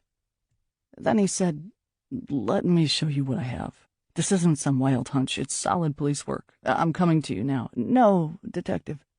That's not helpful. There's nothing you can do here." Leary disconnected and tossed the phone onto the passenger seat. He would pretend he hadn't heard the lieutenant's final words. The truth was, as ready as he'd been a few minutes ago to tell Chansey that his relationship with Jessie was a thing of the past, the feelings that were now overwhelming him were undeniable proof that he'd been full of shit. He floored the accelerator. Whatever Jessie was to him, a more than professional relationship, as Chansey had called it, or a thing of the past, as he'd claimed, he needed to help her now. No more than a second passed before his phone vibrated again. He kept his eyes on the road, ignoring the buzzing, until a voice in his head suggested that the caller might not be Chansey. The caller might be Jessie. He swept the phone off the passenger seat and looked at the screen. Not Jessie. "If you're calling to warn me that I'm wrecking my career, don't bother," he said to Isaac Jacoby. "I've had enough advice for one day." "I have no idea what you're talking about, and it's probably better if it stays that way," Jacoby said. "I'm calling about the gun I found in Tuck's house." "You found something?" "It's registered to a man named John Horwood."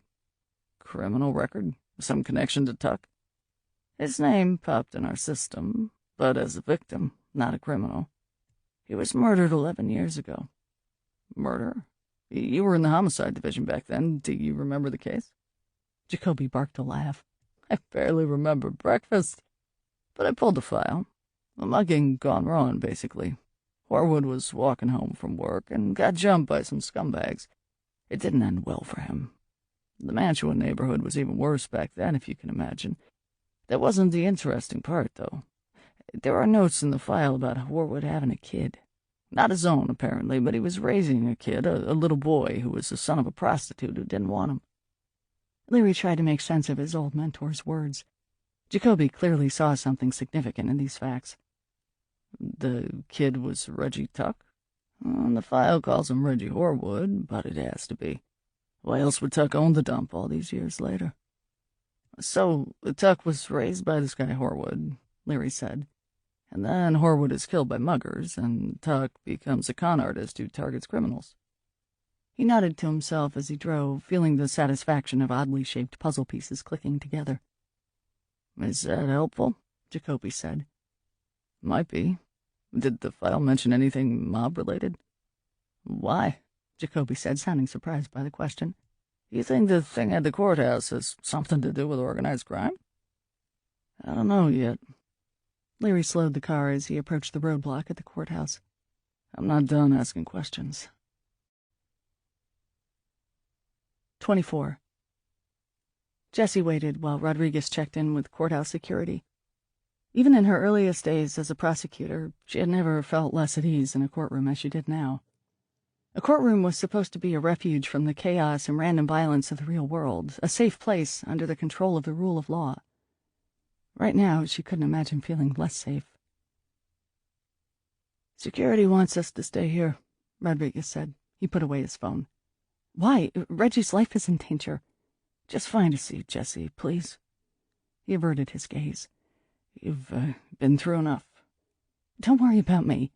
She stepped into his line of sight, forcing him to look at her. Kenny, I need your help.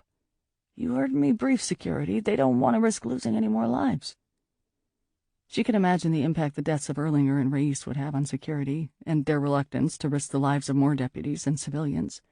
But all of her instincts told her that hunkering down in this courtroom and waiting to be attacked was the wrong move. And even if it wasn't, Reggie wasn't here. We can't leave him alone out there. Tuck's not a priority. He left, and that was his own stupid decision. We already tried to find him once, and you almost got killed. Reis did get killed. No one else is going out there. I am. She turned to leave, but Rodriguez grabbed her arm. We both know Tuck's a gregarious guy. He won't stay out there all alone for long. He'll come back to us, if not for safety, then just to have someone to talk to. The thought struck a chord in her brain, and her eyes started to scan the crowded benches before she realized who she was looking for. Shira Levine, the reporter who'd attempted to interview them before, was nowhere to be seen. Would Reggie really be that irresponsible?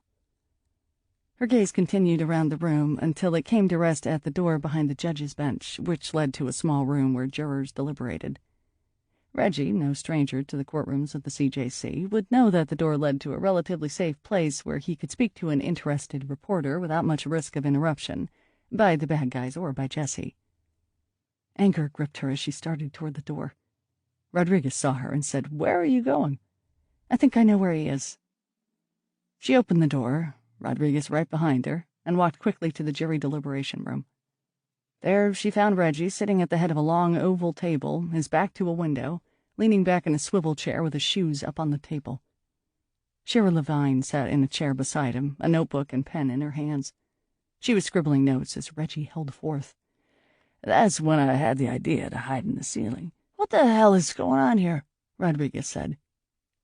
Jessie just stared at her witness, unable to speak. Because of Reggie's need for attention, his vanity, Mo Reyes was dead. She had almost been raped. And she had been forced to kill another person, Tyrone Nash, by shooting him multiple times. All because Reggie wanted to see his name and photo in the Inquirer. Maybe all of the people who dismissed Reggie as a low-life, self-serving criminal were right. Maybe that's all he was. "Do you mind?" Reggie said to Rodriguez. "We're in the middle of something here." His words cut off abruptly as his eyes centered on Jessie. She didn't know what thoughts went through his mind, but something about her appearance ripped the phony indignation from his face and replaced it with what looked like real concern. His feet dropped from the table, and he rocked forward. "What happened to you?" "I was attacked, Reyes and I, by Tyrone Nash." Reggie stood. Levine rose from her chair as well and turned to face them, although her expression looked less like concern and more like excitement, the prospect of a real news story bringing a gleam to her eye. Rodriguez must have seen it, too, because he took her by the arm. "No press allowed in here. Let's go." "I'm not going anywhere," Levine jerked her arm free. Maybe you haven't heard of freedom of the press? Quiet, Jessie said. There were 2 doors in the jury room, the one Jessie and Rodriguez had entered through, and another used by deputies to check on jurors and bring them lunch and snacks. Even over the noise of Rodriguez's struggle with the reporter, Jessie thought she heard noises. And they were coming from behind the wrong door. There's someone coming. Rodriguez turned to look at her with a doubtful expression. What are you? Levine clamped a hand over Rodriguez's mouth. The noises were louder now, unmistakable, at least to the people in the room who didn't have impaired hearing. Jessie stared at Levine, Rodriguez, and Reggie, and the 4 of them stood in silence. The sounds of movement and of men speaking in low, purposeful voices filtered through the door. The table, Jessie said. She waited for the others to understand, afraid to speak any more words out loud than necessary. The door's hinges were visible, meaning it opened inward. They needed to block it, and the table was the only heavy furniture in the room. There was a moment of puzzlement, then everyone moved at once. The table was an old-fashioned, solidly built slab of wood, and even with 4 people pushing and pulling, it didn't move easily. Its legs tore gouges in the floor. Seconds slipped by as they wrestled with the thing, each of them trying to keep their grunts and murmurs as quiet as possible. They shoved the table against the door. That won't hold them for long, Levine said. She gasped for breath. Let's get the hell out of here. Reggie started toward the other door and the courtroom beyond. What makes you think we'll be safe in there? Levine said. Rodriguez keyed his shoulder mic. Control, this is 15. We got a big problem here. The radio crackled. Go ahead, 15. We're in a jury deliberation room on 7. The intruders are right outside the door. We blocked the door with the table, but... There was another crackle, and a new voice came on the line. It was a voice Jessie did not recognize, and it certainly wasn't the voice of Control. This is 33. Listen to me, 15. I have an idea. Who is that? Jessie said. Rodriguez looked up and met her stare. It's Kirk Garrett. He's an asshole, but... Rodriguez shrugged. He's smart. Garrett's voice came back. Are you there, 15? Yeah, Rodriguez said, keying his mic. What's your idea? You think we should return to the courtroom? No, Garrett said. I think you should break the window. 25. You want us to do what? Rodriguez said. The sounds on the other side of the door grew louder. Reggie, watching her from the other side of the jury deliberation room, raised his eyebrows questioningly. Why would we break the window? Is there a fire escape out there or something? Jessie knew there wasn't. The white concrete tower rose 17 stories, and its edifice was sheer. There's nothing to hold on to at all. Not true. Garrett's voice crackled through Rodriguez's speaker, and even with the distortion, she could hear the cockiness that obviously rankled Rodriguez. The side of the building isn't completely flat. Its surface is broken by a series of windows and horizontal ledges. One of those ledges is between your window and the matching window on the 6th floor. I'm looking up at it right now. Rodriguez shook his head with frustration. Stop transmitting, Kurt. I need to talk to Control. And I'm trying to save your ass. Break the window. Jessie moved to the window and tried to peer down, but the angle prevented her from seeing the surface directly below them. What can we use to break the glass? You're not serious, Levine said, casting a skeptical look around the room. Then the door behind her shuddered with a violent bang, rocking the table they'd erected as a barrier. Rodriguez's hand dropped to his holster. He unsnapped it and slowly drew his weapon. His eyes locked on the door. Get down, he said. His voice was barely above a whisper. Jessie realized a moment later that her own hand had reached into her bag, her fingers tightening around the semi-automatic. Oh my God, Levine said. There was a sound like a thunderclap. A chunk of wood burst from the door and flew across the room. The door buckled, but held. Jessie stared at the wall on the other side of the room, where a bullet had punched a hole in the creamy off-white paint. Rodriguez put his gun on the table and grabbed one of the swivel chairs. With a grunt, he hurled it at the window. The chair struck the glass and dropped to the floor. Aside from a small crack, the window remained in one piece. Jessie pulled her gun free of her bag and aimed at the window. She fired 3 times. The first bullet slammed into the glass and held there, sending jagged tendrils zigzagging away from it. The second bullet punched through. The third brought the window down in a rain of glass. Sounds from the street below filtered through the open window. She rushed to the sill. Garrett was right. There was a ledge beneath them. It looked like little more than molding, but if a person could stand on it, it might be possible to move from the window of the 7th floor down to the window of the 6th floor, and from there to freedom. The thought was crazy. She was a lawyer, not a mountain climber. Hell, she was wearing heels. She turned and gestured for Rodriguez to key his shoulder mic. She said, "I think you've been watching too many movies, Garrett. You want to get out of there, don't you? And your solution is for us to crawl down the side of a skyscraper?" Reggie said, butting in. "I left my suction cup gloves at home today." "You can lower yourself from the window to the ledge, then to the next window," Garrett said. "No suction cups required." Reggie looked at Jessie, his eyes pleading. "Please tell me you're not actually considering this." "Oh, shit. You are considering this." He tugged her away from the window.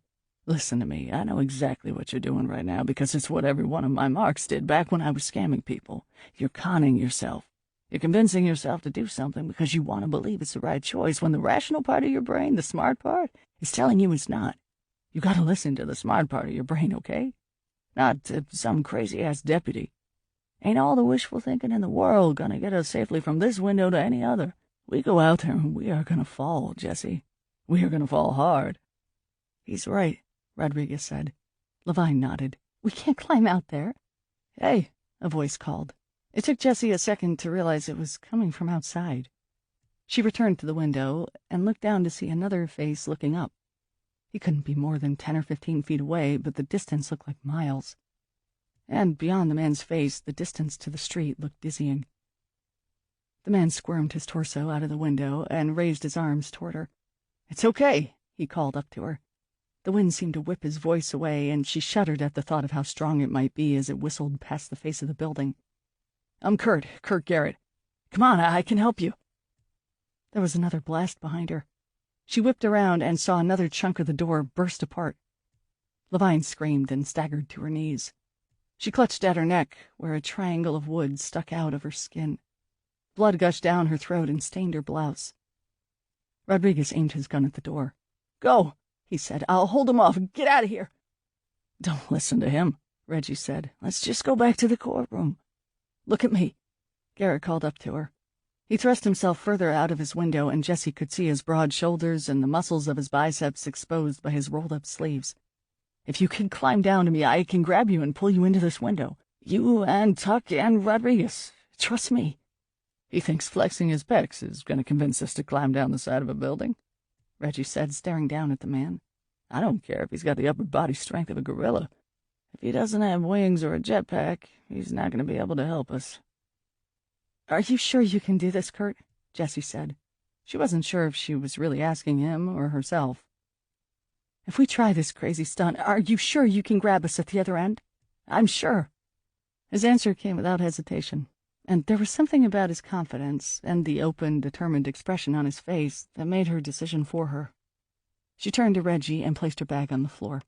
She couldn't take it with her. It would throw off her balance. She pulled out her wallet and phone and handed them to Reggie. "Can you hold these for me, in your pockets? My suit doesn't have any." He nodded grimly, taking the items and stuffing them into 2 of his pants pockets. Then his gaze fell on the gun she still clutched in her fist. "What about that?" he said. She hesitated, then placed it on the floor, ignoring Reggie's disapproving look.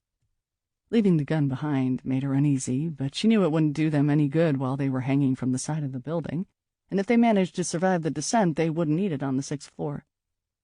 "Are you ready?" she said. There was another gunshot. When she looked up, Kenny Rodriguez was rolling on the floor, his right eye a mess of blood and gore, and the door was missing enough wood that she could see the men behind it. They saw her, too, and turned their guns in her direction. "I am now," Reggie said. When Leary arrived at the CJC, the scene looked pretty much the same as when he'd left, but it took him only seconds to realize that something had changed. There was a pervasive sense of alarm now. People jogging from one band to another, people speaking into phones, people getting ready for something. Leary traced the stairs and pointing fingers upward to the side of the courthouse building. "I told you not to come here, Detective Leary." Leary spun around to see Lieutenant Chansey bearing down on him, flanked by uniformed officers whose sidearms were drawn. Leary stood his ground to face them. There was no retreating now. "What's going on here? Is that Jessie up there?" He didn't need Chansey to answer. He could recognize her even from down here. At the sight of her, his chest seemed to clench up. "Is this your idea of a plan? She can't climb down the side of a building. She's going to die up there." He watched her, helpless to do anything but shout. "It wasn't our idea. A deputy sheriff proposed it without our authorization, but it's too late to intervene now." "What do you mean, too late? Tell the deputy to stand down and tell Jessie to get back inside the building." Chansey glanced at his flunkies. "Take him into custody until he calms down." "I don't need to calm down." "Yes, you do." Chansey glared at him. "She can't go back. The attackers found her and Tuck. If she doesn't go down the side of the building, she'll be shot." "You should have sent SWAT teams in, assaulted the building. What have you been doing all this time?" "I'll ask you one more time to calm down." He tried. He told himself that people in life-or-death situations were known to accomplish seemingly crazy feats, that after all that Jessie had been through today, there must be more adrenaline in her veins than blood, that he'd seen her do heroic things before, like during the Ramsey fiasco. None of it made him feel any better. The two uniforms approached him with wary movements. Leary put his hands up, not resisting. One of them grabbed his hands and secured them behind his back while the other held the gun on him, his expression a mixture of guilt and nervousness. "Do you know what a body looks like when it falls 17 stories and hits the pavement?" Leary said, locking eyes with Chansey. "It's so bad that even the media won't run the pictures.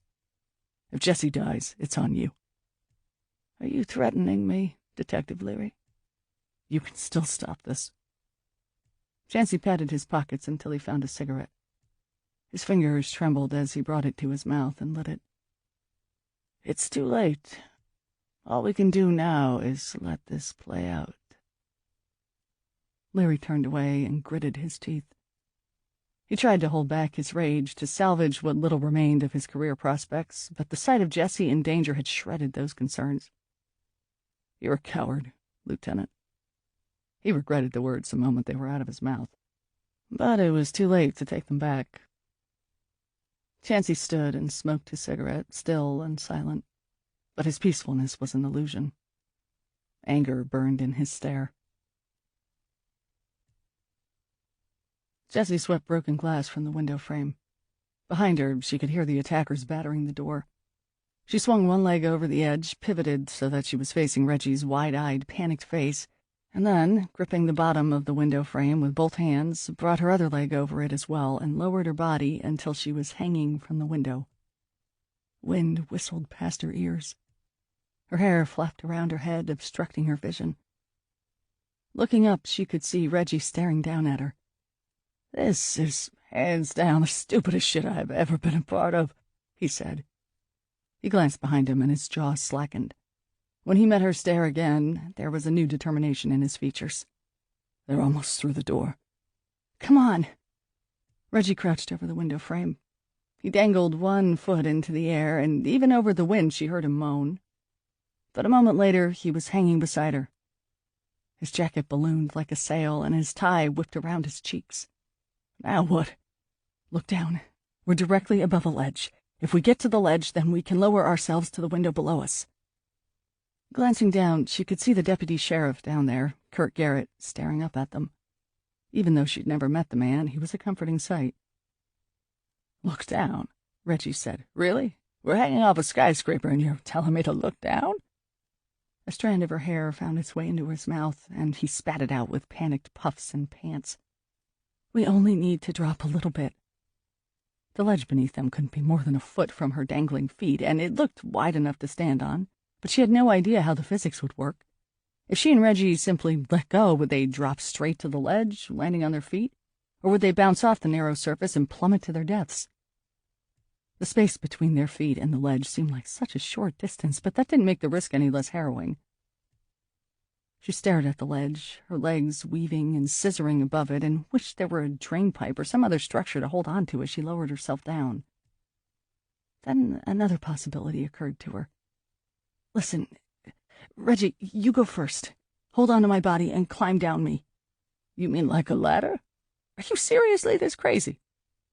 At this point, she was starting to wonder herself. There was still time to haul herself back up and through the window, but that would only put her and Reggie back in the trap from which they were trying to escape. "Once you reach the ledge, you can help me down. It's the only way we can do this safely." "Ain't nothing about this that's safe." "I mean, without letting go completely." He stared at her. His eyes had taken on a bulging, manic appearance. "You are serious?" "Just do it before I lose my nerve." He shook his head, then, grimacing, lifted one hand off of the window ledge. His body pinwheeled away from the wall, and for a long second, as he seemed to hang in space, Jessie thought she was watching Reggie Tuck die. Then, almost without thought, she took one hand off the window and grabbed his arm. She pulled his weight back in the direction of the building. His chest thumped the concrete wall, and his hand grabbed the window ledge again. Fuck. I told you I can't do this." "You can," Jessie said. His face was centimeters from hers. She could smell his sweat and his terror. "Reggie, listen to me. You can. You have to." Reggie grunted and nodded his head several times as if to rev up his own courage. "Yeah. Okay. Let's do this shit right." He removed his hand from the window ledge, moving more slowly this time, and placed it on her hip. "Just gonna hold on to you like a railing on a staircase." His fingers pinched painfully into her body, but she didn't say anything, fearful of breaking his concentration. "Just gonna hold the railing and hop down past those last few stairs." "That's right," she said. "Here we go." He took his other hand off of the window ledge and half fell, half swung downward. She felt his weight yank at her for a moment. Her fingers clutched the window ledge in a death grip. The skin of her fingers scraped the rough concrete as her grip slipped. She let out a scream. Then the pressure of his hand on her waist vanished, and she heard the slap of his shoes hitting the concrete ledge a foot below them, and she clawed her hands back to their original positions. She heard Reggie's yell over the wind in her ears. "I did it! Holy fuck!" Jessie's chest convulsed as a laugh shuddered out of her. "Holy fuck, indeed. Just be careful." "Okay," Reggie said. "Your turn." She felt his hands, both of them this time, take hold of her waist. "I've got you. Just, I don't know, let go and kind of slide down the wall to me." She did let go, and he grunted as he took her weight and lowered her to the ledge beside him. The concrete warmed her feet through her nylons, but she didn't dare let herself relax. They were only halfway to their goal, and although their feet were on relatively solid ground, their hands had nothing to hold on to. Reggie, obviously aware of this fact, had pressed himself flat against the side of the building like a man about to be frisked. "Almost there," she said. "Just let me rest a minute. Catch my breath." She looked down. Beyond the ledge, Garrett looked closer now, his face tilted up at her, squinting against the sunlight. All they had to do now was drop into his arms. Leary stood with his hands cuffed behind his back and watched two people scale the wall of the Criminal Justice Center. All around him, cops craned their necks, dumbstruck expressions on their faces. The two uniforms who'd cuffed him were no different. They appeared to have forgotten he was even there. Only Lieutenant Chansey seemed to remember him, or, more importantly, the words he'd just spoken. The man's gaze alternated between the figures above and Leary. They both knew if Jessie and Tuck fell, if their bodies struck the ground and turned into paste, Chansey would be blamed. Sloan had put him in charge of this situation, and the safety of everyone in that building was his responsibility. Leary had been wrong to call him a coward. But the cold, angry look in Chansey's eyes told Leary an apology wouldn't be worth the breath. Instead, he said, "They'll make it. Jessie will get them to the window safely." Chansey looked at him, surprised. He didn't say anything. He dropped his cigarette and ground it into the street with a shoe. "She's a survivor," Leary said. He didn't know if he believed his own words, but Jessie and Tuck were in motion, and there was nothing to do now but watch and hope. It looked like Jessie and Tuck had managed to lower themselves to the ledge between the floors. If they could just make it down to the next window and the waiting deputy— "Who the hell is that?" Chansey stared up at the building, his hands bunched into fists. Leary followed his gaze and saw a figure at the window, a man. The shape in his hand was unmistakable. A gun. The man leaned out the window, aiming the gun downward toward Jessie and Tuck. "No!" Leary shouted. Not that shouting would do any good. He heard a bang, muffled by distance and wind. He squeezed his eyes closed, not wanting to have to watch Jessie's body topple from the side of the building. But when he opened them, Jessie and Tuck were still alive, clinging to their perch on the ledge. The man toppled forward out the window and plummeted past them. A cop ran up to Chansey. "The remaining deputies and cops on 7 have engaged the intruders." More gunfire sounded from the building. Leary fixed his gaze on Jessie and willed her to keep moving. "Get to safety." Jessie pressed herself against the concrete edifice of the building, wind rushing through her hair, and braced herself for the gunshot that would end her life. But when the shot came, it didn't hit her or Reggie. The man who'd aimed a gun at them from the window fell forward. His body rushed past them, dropping through the air with terrifying speed. Someone had shot him. The other deputies must have joined the fight upstairs. "You need to hurry," Garrett yelled to them. His voice sounded closer now, and she clung to that thought. She looked down at him. Still squinting against the sun, he edged more of his torso through the 6th-floor window. He had rolled up the sleeves of his deputy's uniform. As he raised his bare arms toward her, the sharp definition of his muscles in the sun's glare was a comforting sight. "Do you want to go first?" Jessie said to Reggie when the wind died down. He was hugging the wall as if he could pass through it and into the building through sheer force of will. He shook his head but did not turn to meet her stare. "You go." She was afraid if she went first, he'd never follow. "Don't be scared. We're almost there." "I'm not scared. I'm a gentleman. Ladies first and shit." She peered at him, trying to determine if he was being serious. "Listen to me. We need to get down to the next window. If you want me to go first, I'll go first, but you better come right after me, understand?" "I understand." "Because I'm not leaving you behind." "Yeah, I get it." She squatted on the ledge, her head at the level of Reggie's knees, and risked a look down.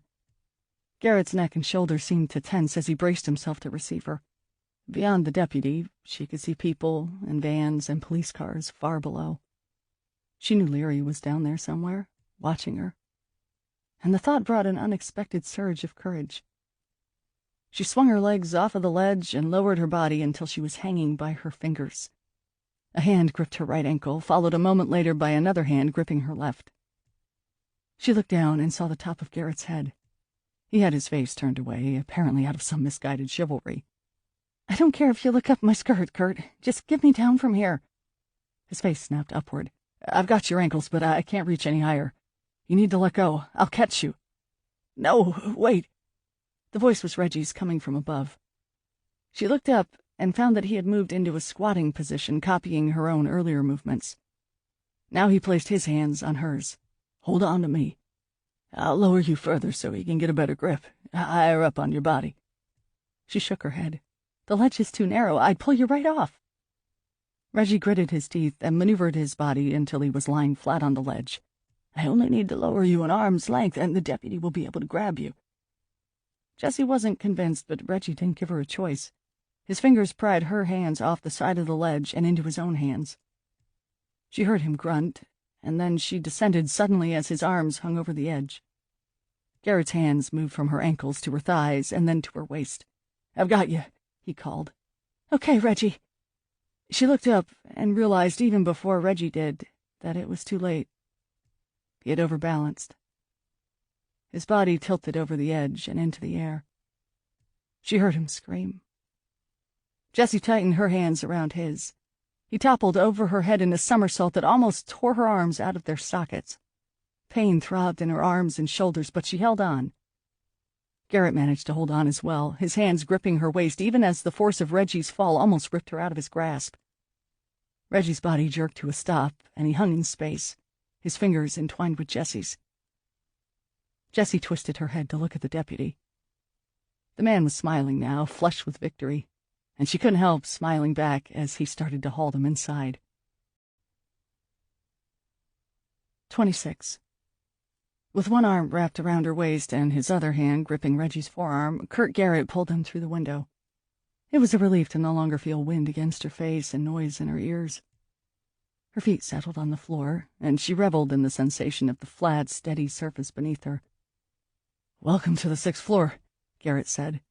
He bent over, rested his hands on his knees, and sucked in a few deep breaths. "That was intense. Just imagine it from our point of view." Jessie straightened her suit, though she doubted even dry cleaning could save it. Reggie, on the other hand, seemed to have finally had his fill of dressing up. He shrugged out of his jacket and threw it on the floor, then unknotted the tie, yanked it from his collar, and balled it up in his hand. "And I thought there was nothing scarier than the cell block shower room," he said. "Damn." The room was a twin of the jury deliberation room directly above them. There were 2 other deputies in the room with Garrett, and they both gaped at Jessie and Reggie. She didn't know if she should feel like a hero or a freak. Not exactly a typical day at the office for any of us. But Reggie's mention of cell blocks seemed to bring them back to the moment. One of them unclipped a set of handcuffs from his belt. "We need to take you into custody, Mr. Tuck." "Are you shitting me? After all that? You're not even going to give me a minute here?" Jessie felt his frustration, but she also understood that with their return to safety came a return of all the other aspects of their ordinary world, including his incarceration. "You know they have to, Reggie. We're alive and safe. That's what matters." "What about our deal?" Reggie said. His usually jovial eyes had a desperate look. "My early parole." Jessie wished she could tell him that the DA's office would honor their arrangement, but she did not have that authority. Tyrone Nash was dead.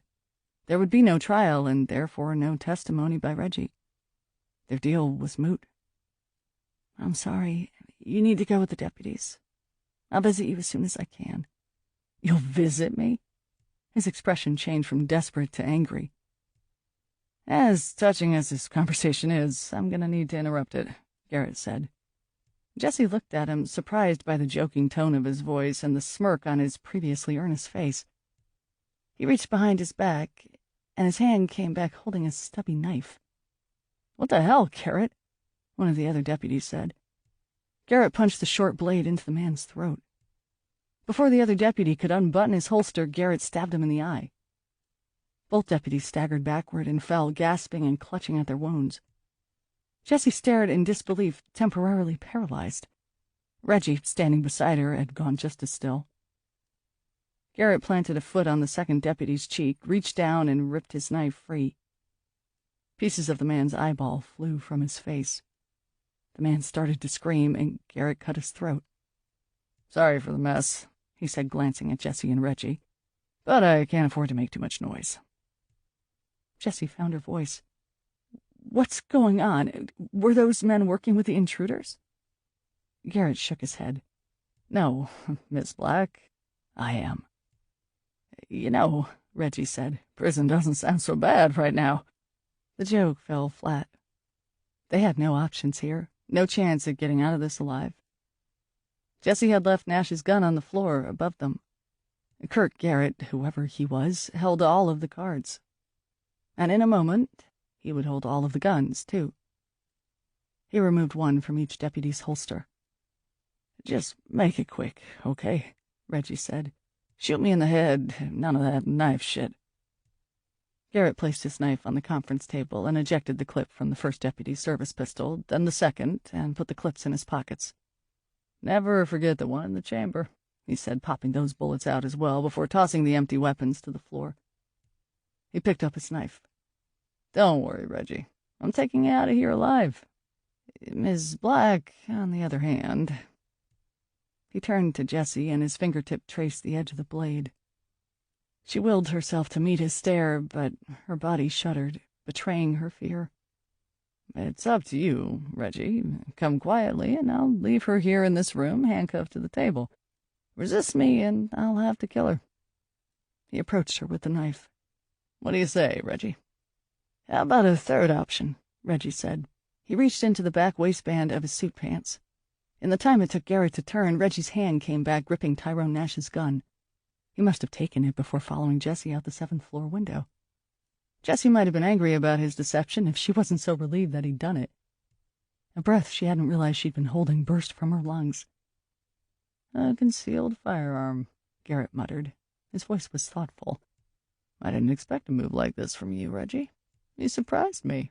Well, that's not easy to do. I'm impressed." "How impressed you gonna be when I shoot you in the dick? Put down that blade." Garrett tossed the knife onto the floor and raised his hands toward the ceiling. "What now?" he said. Reggie turned to Jessie, looking uncertain. She said, "We need to call courthouse security. You have my phone." "So they can send a few more deputies to greet me with handcuffs?" "Think rationally," she said. "What other choice do we—" Garrett yanked a pistol from the holster at his hip. He fired once, the sound slamming Jessie's eardrums as it reverberated around the small room. She heard Reggie cry out. Blood spurted from a hole in his thigh. He staggered, but managed to hold on to his own gun. He raised the weapon and fired back at Garrett. The bullet went wide. Chunks of drywall rained to the floor. Garrett lunged forward, grabbed Jessie, and thrust the barrel of his gun against the underside of her chin. The metal burned. "Stop, Reggie," Garrett said. She could barely hear him over the ringing in her ears. "We're out of time. Put down the gun and come with me unless you want me to blow this woman's brains out." Reggie froze, his face filled with uncertainty. Then the corners of his mouth turned in an apologetic frown. "Sorry, Jessie." Gripping his wounded leg, he turned and lurched toward the door. Garrett cursed as Reggie limped from the room and slammed the door behind him. Jessie just stared at the door. Even knowing that Reggie was a convict and a professional liar, part of her couldn't believe he would leave her here, that he would betray her. Garrett threw Jessie against the wall. Pain flared in her shoulder and vibrated down her arm. She regained her balance and turned to face him, but Garrett had his gun aimed at her. She rubbed her shoulder. "Why are you doing this?" "You should ask yourself the same question. I heard you were smart, a hotshot lawyer. Sticking your neck out for a guy like Reggie sure doesn't seem smart to me." "You want to talk about my IQ?" Jessie eyed the guns on the conference table, wondering if there was anything she could do with them. She'd watched Garrett empty them of ammunition. Her gaze shifted to the floor where Garrett's knife lay forgotten. If she could get to it. "Maybe you'd like to see my LSAT scores," she went on, trying to keep his mind off of the knife. "You better hope he's loyal, because if he doesn't come back for you, you're dead." If he expected her to cower in fear, he was going to be disappointed. She took a step, trying to move closer to the knife without drawing his attention to it. "You're the one who's not being smart," she said. "My ears are still ringing from those gunshots. By now, courthouse security and the cops outside know something is wrong. You don't have barricades in the stairwells to protect you on this floor." "I have a hostage." "Only as long as I'm alive. Doesn't that undermine your threat to kill me?" Something flashed in Garrett's eyes, and she wondered if she'd pushed him too far. The guy obviously had some kind of hang-up about his intelligence, something to prove. He gnashed his teeth, and frustration seemed to rise off his skin like waves of heat. "Maybe I can't afford to kill you right now, but I can still hurt you." She saw the look in his eyes change, and she knew before he spoke again that he had just remembered the knife. He bent and picked it up from the floor. She watched as he scooped up her last hope of turning the tables on him. "That's your plan?" It was impossible to keep her voice steady now. "To torture me while the cops close in? All you'll accomplish is to guarantee yourself the maximum sentence." Garrett turned the knife in his hand. "They'll have to catch me first." The way he said it, there was no doubt that he believed he could outsmart the deputies, the police force, the entire law enforcement machine. She wondered what a man who believed that would be capable of. The thought was terrifying. Reggie staggered down the deserted sixth-floor hallway. He ran hunched over, one hand pressed against his thigh and the other holding Nash's gun. He'd never been shot before. The pain was intense. Blood, hot and slick, pulsed from the wound and leaked out between the fingers of his hand. A trail of blood followed him, a reddish-brown line on the marble floor. His suit pants were soaked around the ragged hole the bullet had made, the bullet that was still inside his leg. The thought nauseated him. Not exactly the day he'd been expecting when he rolled off his prison cot this morning. He shoved open the door to one of the courtrooms and careened inside. He needed something to stop the bleeding. He emptied his pockets, unloading Jesse's wallet and cell phone onto one of the council tables. There was something else at the bottom of the pocket. He pulled it out. His tie.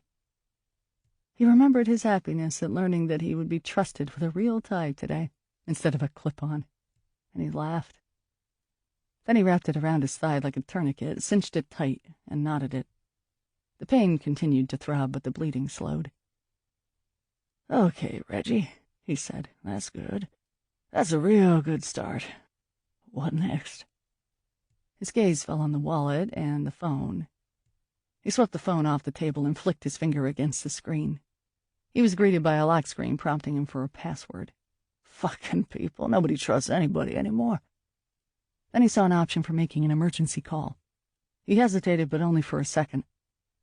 An operator answered and, in a nasally voice, said, 911, what is your emergency? I need to talk to the people in charge outside the courthouse. What is the nature of your emergency, sir? The nature of my emergency is I'm hiding in a fucking courtroom with a bullet wound in my leg and crazy people trying to kidnap me. What is your name? Jesus Christ. He didn't know if he was going to bleed to death or if Garrett or some other asshole was going to shoot him in the head, but either of those seemed likely to happen long before this idiot 911 operator transferred his call. My name is Reggie Tuck. Why do you care? Am I asking your fucking name? I need help. And I'm trying to collect the appropriate information. Listen, you need to transfer me to... His brain coughed up the first cop who came to mind. You need to put me through to a cop named Leary, okay? Detective Mark Leary. You need to do that right now, or I swear to God you're going to have my death on your conscience. There was silence on the other end of the line. Reggie checked the screen to make sure the phone had not dropped the call. Then the voice returned. Please remain on the line, sir. 27. Leary watched Tuck fall off of the ledge, suit jacket flapping, and a pulse of panic raced through him. But when Jesse grabbed Tuck and, rather than pulling him up, began to fall with him, what Leary felt could only be described as horror. Real horror. The kind that could change your life forever. He'd seen that horror before, in the faces of ordinary men and women when he showed up at their front doors to inform them of the death of a loved one. But he'd never experienced it himself, until now. A series of images that flashed through his mind were garish, a funeral, sleepless nights, a mental hospital, the Philadelphia Center for Inclusive Treatment, where Kristen Dillard, another witness with whom Jesse had become personally attached, was still recovering from the rape and attempted murder that had shattered her life and irrevocably changed Jesse's and Leary's as well. Would he wind up there with her, watching game shows together in the common room? Then a miracle occurred, and the deputy sheriff on the 6th floor somehow managed to keep his grip on Jesse. It seemed impossible, but Leary watched it happen. Whether by strength or adrenaline, the deputy pulled both Jesse and Tuck into the building and out of sight. Leary let out a breath. Maybe those meatheads outside Vital Fitness were onto something after all. Thank God, Chansey said. The lieutenant stood rigidly still, transfixed by the sight. I told you she's a survivor. Chansey turned to him, and his expression shifted from relief to anger. You're going to remain in custody until the situation is resolved. I don't trust you on your own. You're personally involved, and it's clouded your judgment. Leary couldn't care less. Just let me see her. Chansey's features seemed to soften, but not by much. Stay here, and you can see her for a few minutes when they bring her out. After that, I'm locking you in a van where you can be safely contained. Leary's phone buzzed.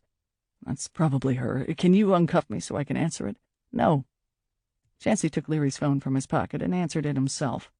This is Lieutenant Kareem Chansey. Detective Leary is unavailable at the moment. Leary lunged toward Chansey. The two uniforms held him back. He said, Jesse, are you okay? Chansey turned his back on him, then his body froze. Leary watched the lieutenant as seconds passed, each seeming longer than the one before it. With only the back of the man's head to stare at, he couldn't even read his face. He was shut out. What's going on? Leary said. What is she saying? Chansey waved him to silence. Into the phone, he said, calm down. If you've been shot, you need medical attention. You need to get out of the building. Shot? His stomach seemed to twist within him. Chansey lowered the phone and turned to one of the uniformed officers. I need you to get me all of the information available on that deputy sheriff, Kurt Garrett. Now. Yes, sir. Lieutenant, Leary said, please tell me. It's not Black on the phone, Chansey said. It's Tuck. Then, lifting the phone to his face again, he said, listen to me, Mr. Tuck. This is not the time to try to be a hero. He looked at the phone screen. He hung up. What's happening? Leary said. Where's Jesse? Chansey stuck the phone back in Leary's pocket. We've got a problem. The threat wasn't limited to the 7th floor, like we thought. The deputy who pulled them through the window, Kurt Garrett, is in on it. He tried to take Tuck and Black hostage. Tuck got away, but not before taking a bullet to the leg. Apparently, Black is still with Garrett. She's a hostage. Leary's brain rebelled at the thought. He'd just seen her whisked to safety. He'd watched her escape with his own eyes. No. Chansey's stare turned hard and flat. We don't know how many deputies are involved. Or other cops. We don't know who we can trust. You know you can trust me. Leary braced himself. Chansey stared at him, looking shocked, but seeming to consider Leary's words, too. Only a few minutes had passed since the man had practically declared his intention to destroy Leary's career. But minutes ago, the situation had been different. Now a pattern of corruption had emerged, first Reed Estrada, and now Kurt Garrett. There was no telling how many other people supposedly on Chansey's side might actually be working against him. Maybe you think my personal feelings are a problem when it comes to being professional or objective, but you have to admit they're an advantage if you're trying to determine who's loyal and who's not. After a long moment, Chansey nodded. Take off his handcuffs. One of the uniformed officers stepped forward to release him. Thank you, sir. Leary waited as the man unlocked and removed the handcuffs. He rubbed at his wrists. The skin was sore and puffy, but the pain hardly bothered him. Don't make me regret this, Detective. You won't. Leary continued to rub at his wrists, pacing. If Garrett tried to take them hostage, maybe that means we've been wrong about their motives. Maybe they want Tuck alive. That doesn't make any sense, Chansey said. Only because we've been assuming that this is about preventing his testimony or getting revenge. Maybe this is about something else. Chansey tried to shake another cigarette out of his box, but it was empty. He crumpled the cardboard in his fist. You have a theory? The assistant DA who prosecuted Tuck for fraud told me that the police suspected that one of his victims was Carlo Vitale, the mobster. Tuck stole money from him. What if Vitale's trying to find it, get it back? Chansey was already shaking his head. For Christ's sake, Leary, the organized crime unit was clear. You are not to investigate Carlo Vitale. Think about it. Hitman, corruption. This case has all of the earmarks of a mafia scheme. You're an authority on the mafia now. All I'm asking for is a little flexibility to follow this lead. That's all. Let me talk to Vitale and see if I can rattle him enough to shake something loose, something that could help us put an end to this. And arrest him? Chansey said, sounding dubious. If he's guilty, yes. What makes you think he'll talk to you? Leary looked up at the CJC. He had come so close to seeing Jesse safely out of that building, and now the situation had become even more desperate. Let me worry about that. 28. The sun struck Leary's windshield from a different angle as he repeated his drive down South Street. He glanced at the dashboard clock. 3:11 p.m. He felt the tightening in his chest, and his hands closed harder around the steering wheel. How much time did Jesse have? He stopped the car down the street from Vital Fitness and resisted the urge to barge inside. He'd tried that approach already, with no success.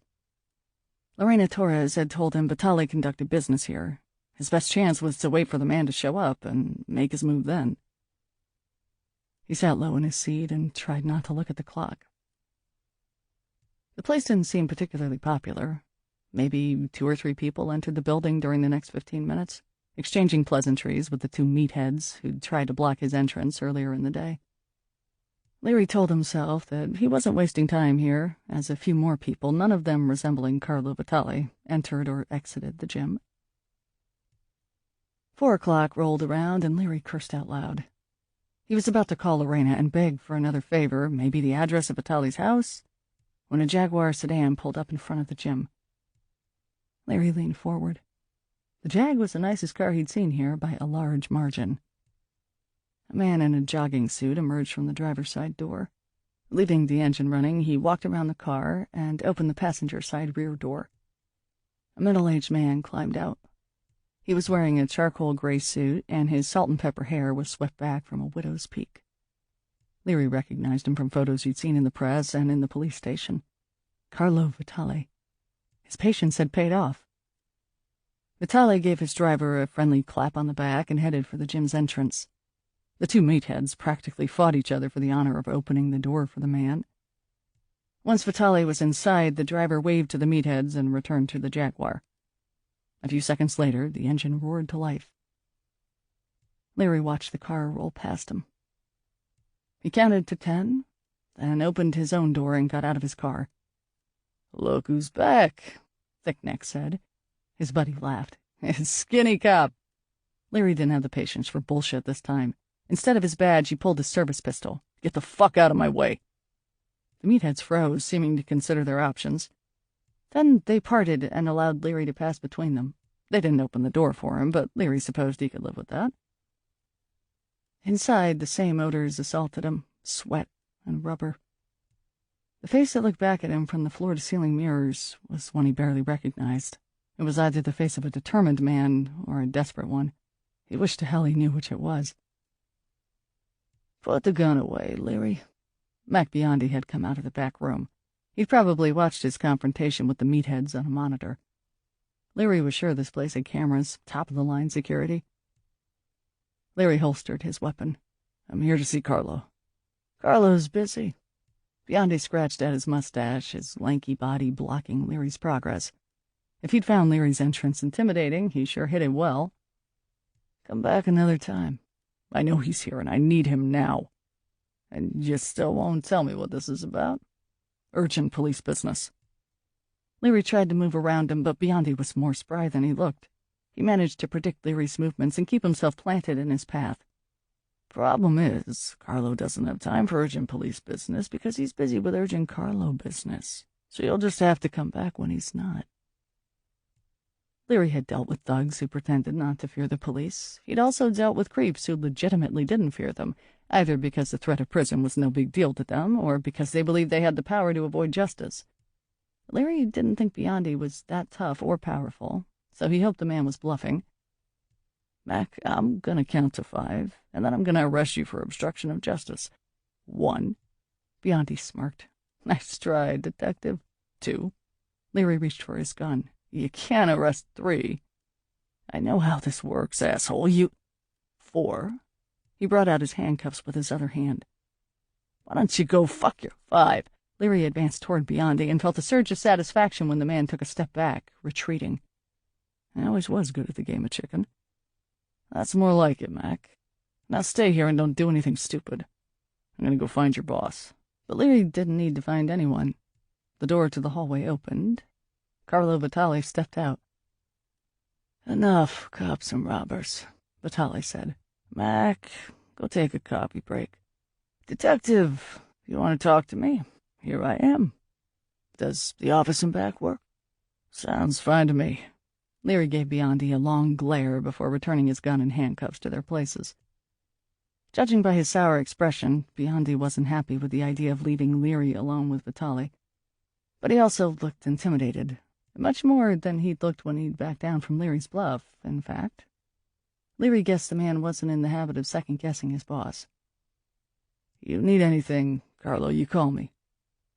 Biondi gave Leary a final sneer, then walked to the gym's exit.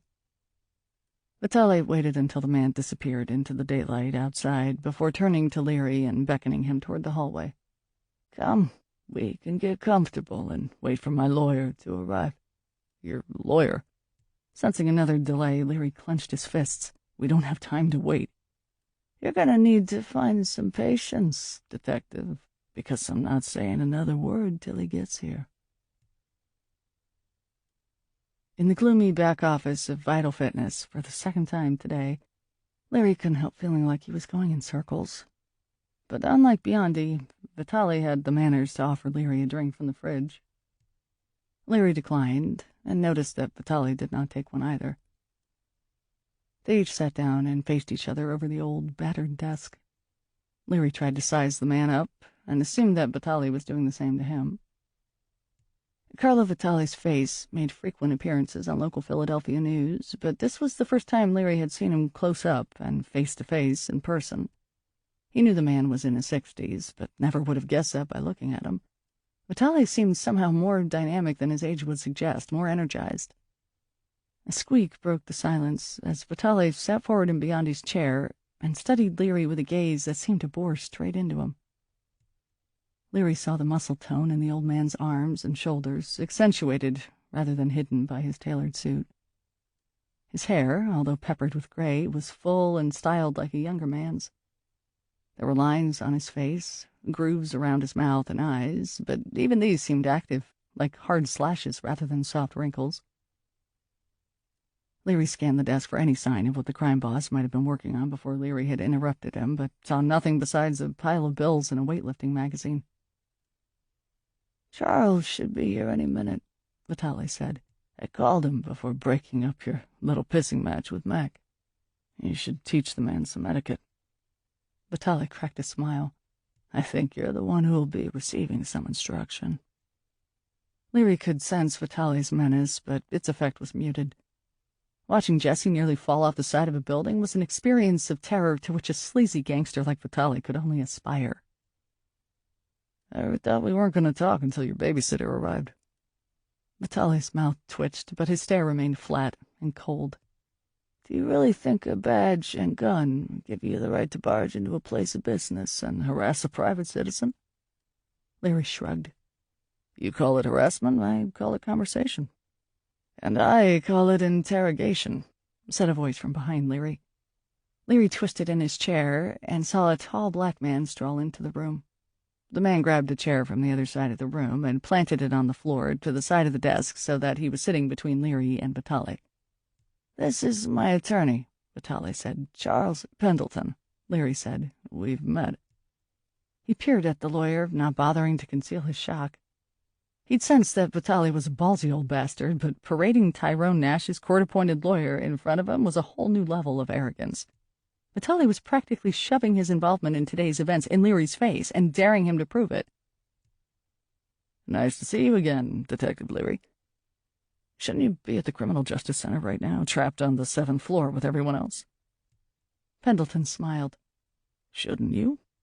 "I was running late," Leary said, biting the words out. "So was I. I guess we both lucked out."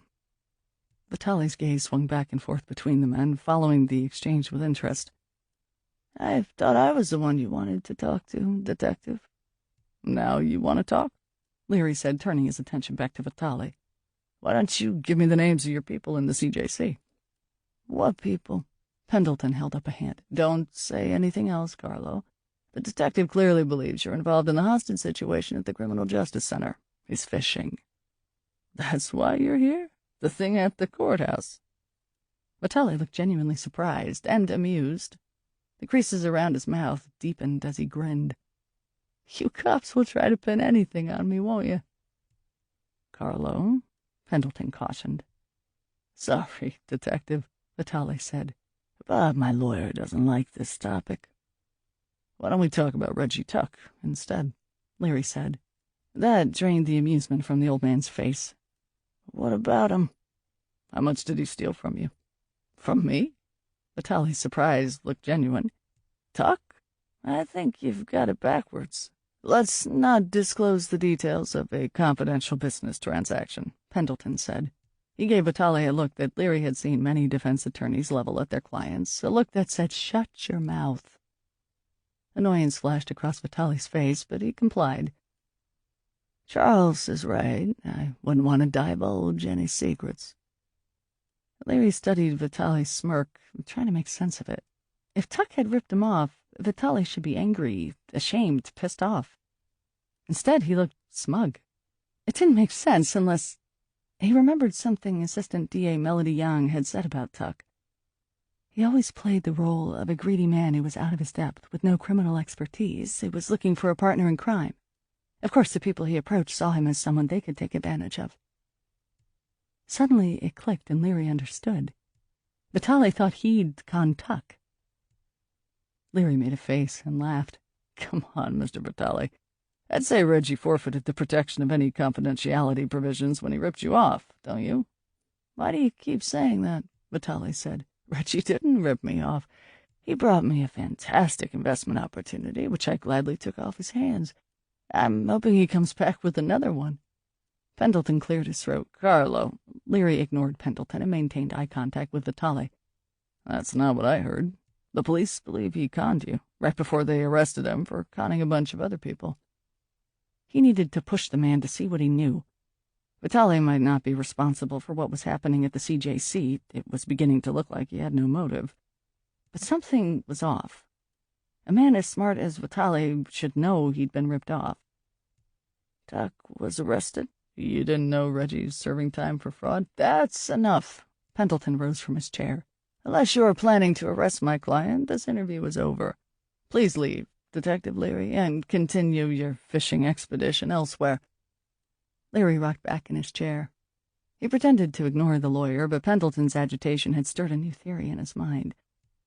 I guess you wouldn't necessarily know you'd been ripped off, he said to Vitale, or that the man who ripped you off had been arrested, not if everything was handled by your attorney.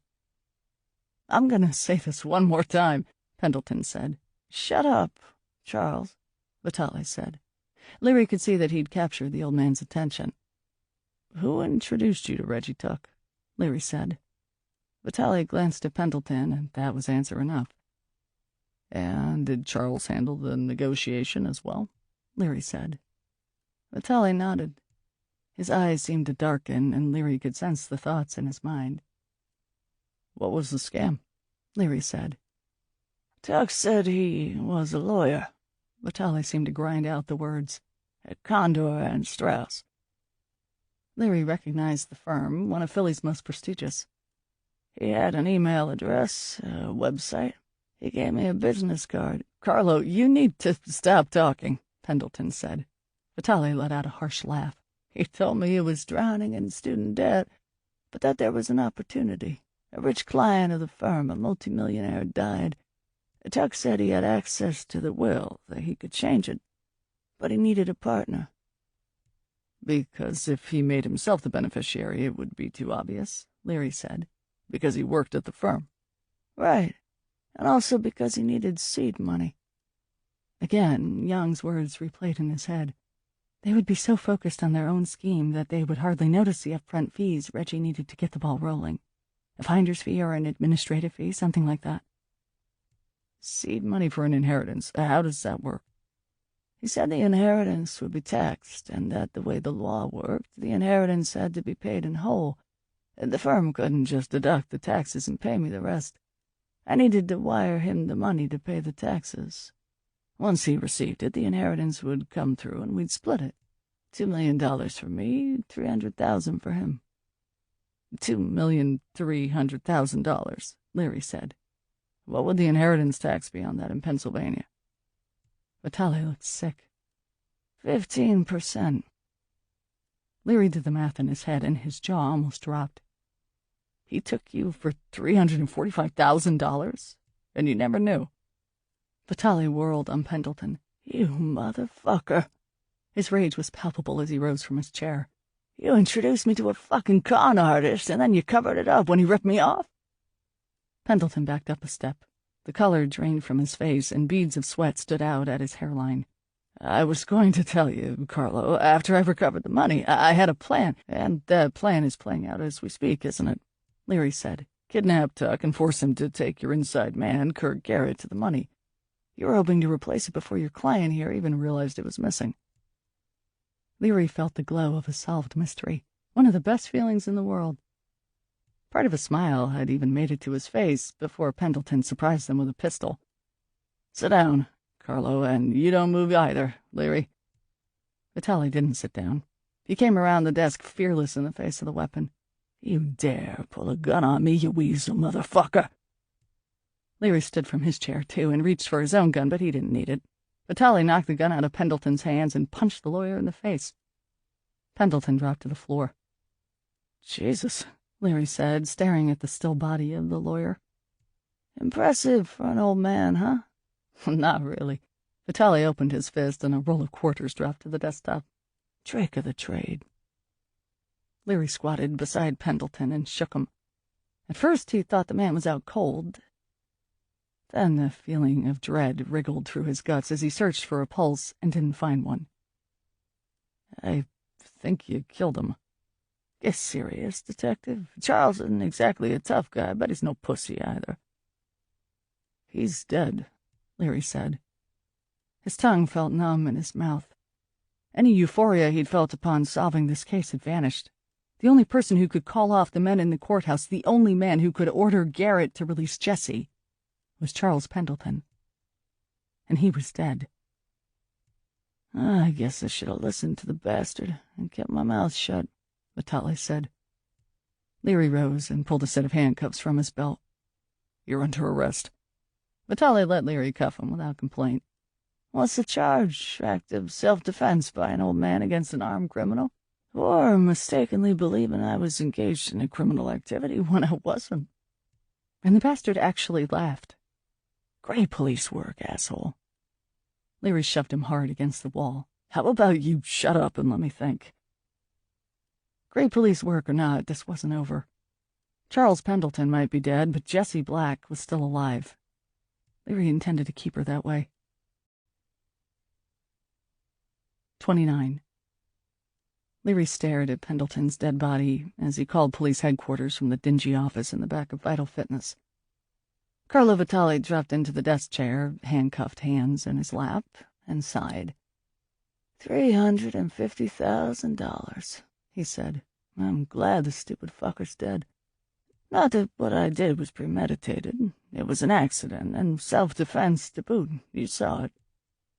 Leary had seen the roll of quarters, which might have been considered a deadly weapon if Vitale wasn't a 60-something-year-old man facing a 30-something-year-old man holding a gun. "Do me a favor and shut up." He snapped on a pair of latex gloves, then searched Pendleton's body. He went through the motions without much hope. The man would have to be sloppy or stupid to walk into a meeting with Leary and Vitale carrying anything that would tie him to the attack on the Criminal Justice Center. And while Leary's opinion of defense attorneys was generally pretty low, he acknowledged that most of them were neither sloppy nor stupid, especially the ones who were good enough to get mobsters as clients.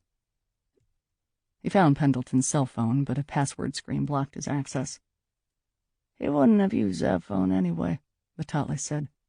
The gangster leaned back in his chair, looking perfectly comfortable in spite of the handcuffs, and watched Leary with what looked like amusement. "Not for something like you're describing. Coordinating an attack on a courthouse? You use a burner phone for something like that, or no contact at all." Leary knew he was probably right, but didn't want to give him the satisfaction of agreeing with him. He searched the other pockets of Pendleton's suit, tossed out his wallet, his car keys. He heard Vitale chuckle and felt a burning need to wipe the smirk off the old man's face. He said, "How'd a small-time crook like Tuck play you so easily?" He glanced up in time to see the smile slip from Vitale's face. Bullseye. "Fuck you, Leary." Leary flipped open Pendleton's wallet and found his driver's license. The little card was a treasure trove of potential phone passwords. He tried a few variations on Pendleton's date of birth, then his address. The phone unlocked on his fourth try. "However he did it, I bet he was laughing pretty hard," Leary went on, "making a big tough gangster like you think you were screwing him over, when all along it was the other way around." "Easy to talk to me like that when I'm wearing these bracelets," Vitale said. "Why don't you take them off and you can find out yourself how big and tough I am?" "With or without the pocket change?" "No, I think the cuffs look good on you." Leary cycled through Pendleton's recent calls and texts, but nothing jumped out at him as suspicious. Of course, he would need to call each of the numbers to confirm that Pendleton had not just entered phony names to disguise the true identities behind the numbers. Mom could just as easily be Psycho Number 3 from the CJC as the woman who'd blessed the world with this shitbag's existence. "I'm 67 years old," Vitale said. "You know how many cops have tried to take me down? More than I can remember." "I've got no interest in taking you down, Carlo," I don't have much interest in you in general, to be honest. No, all you care about is saving the day. That's right. Leary rifled through Pendleton's wallet, hoping for a clue, an odd scrap of paper, a business card. All he found was cash and credit cards. He tossed the wallet on the floor. Aren't you supposed to leave the body alone until the crime scene techs get here? Vitale said. After the day I've had, breaking one more rule won't kill me. Vitale huffed. That's a shame. I think I'd like to see you killed. Leary ignored the jibe and picked up Pendleton's keys. An assortment of them hung from a ring linked to a BMW key fob. Leary rose to his feet and stretched, then gave the handcuffed old man a final look. Wish I could say it was a pleasure, Mr. Vitale. And when Leary stepped outside, he found the two meatheads lounging against the wall, chatting with Mac Biondi. The men came off the wall the moment they saw him, and for a second, meeting their hard stares, Leary thought they might try to rough him up, teach him a lesson for harassing their capo. Leary braced himself, but the moment passed. The meathead shrugged and turned away from him. Biondi stalked past him, re-entering his own gym, from which he'd been temporarily evicted, with as much pride as he could muster. Leary scanned the road for Beamers. Given the neighborhood, it didn't take long to spot Pendleton's glossy ride among the lesser vehicles. He jogged across the street, clicked the button on Pendleton's key fob, and slid behind the wheel. The scent of leather enveloped him as his body settled into the seat. A far cry from the unmarked cruiser the city provided him. But Leary wasn't much of a car buff. If it could get him from point A to point B in a reasonable amount of time, a car served his purposes. He popped the glove compartment and leaned sideways to peer inside. And finally he caught a break. He extracted the small black cell phone from the glove compartment. The burner, just like Vitale had said. He looked at the phone's screen. No password on this one. It wasn't even a smartphone, just a basic mobile capable of voice and text. Pay in advance and throw it away when you're done. The best friend of the 21st century criminal. The primitive interface was navigated using buttons instead of touch gestures. Leary found a list of recent numbers and was not surprised to see that this phone had only ever called and received calls from one phone number. Leary called it. He listened to it ring once, twice, and then connect. This is Garrett. 30. Reggie knelt in the darkness of a closet. He'd picked a room at random, but had noted the stairwell door first. He could see it in his mind right now, beckoning him. Every minute he waited, his odds of getting out of here sunk lower. He'd almost fallen off the goddamn building getting to this floor, and now all he had to do was jog down the stairs and into the waiting arms of the authorities.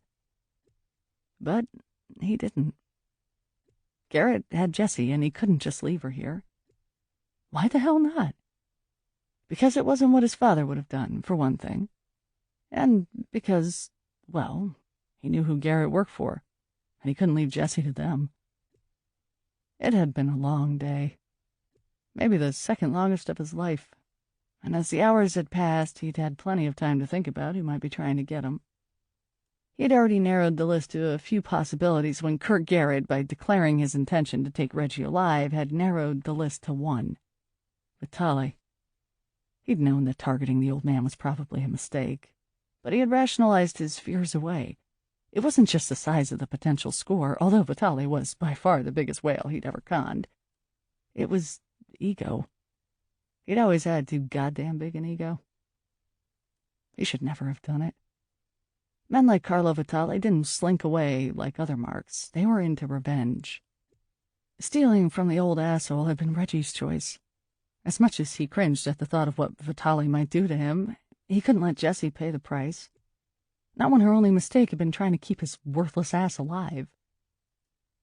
There was only one thing to do. He needed to give himself up to Garrett in exchange for Jessie. He couldn't guarantee that Garrett wouldn't just kill her. Reggie knew that. But he could try. He owed it to her to try. And not just because she'd spent the last 6 hours trying to keep him safe. It was more than that. She'd brought him a tie that wasn't a clip-on. She treated him like a human being. He touched the tie now. Cinched around his thigh, the silk was heavy with blood. But the bleeding had slowed, and although it hurt like a bitch, he could stand. And that's what you gotta do, man, stand.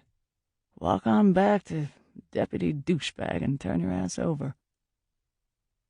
He braced his hand against the wall of the closet and dragged himself upright, wincing against the flare of agony in his thigh.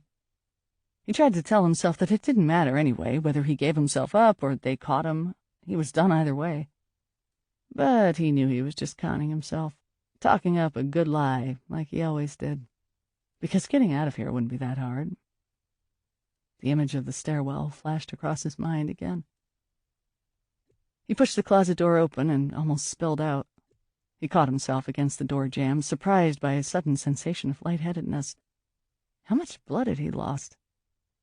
Maybe getting out of here wouldn't have been all that easy after all, even if it had been a real choice.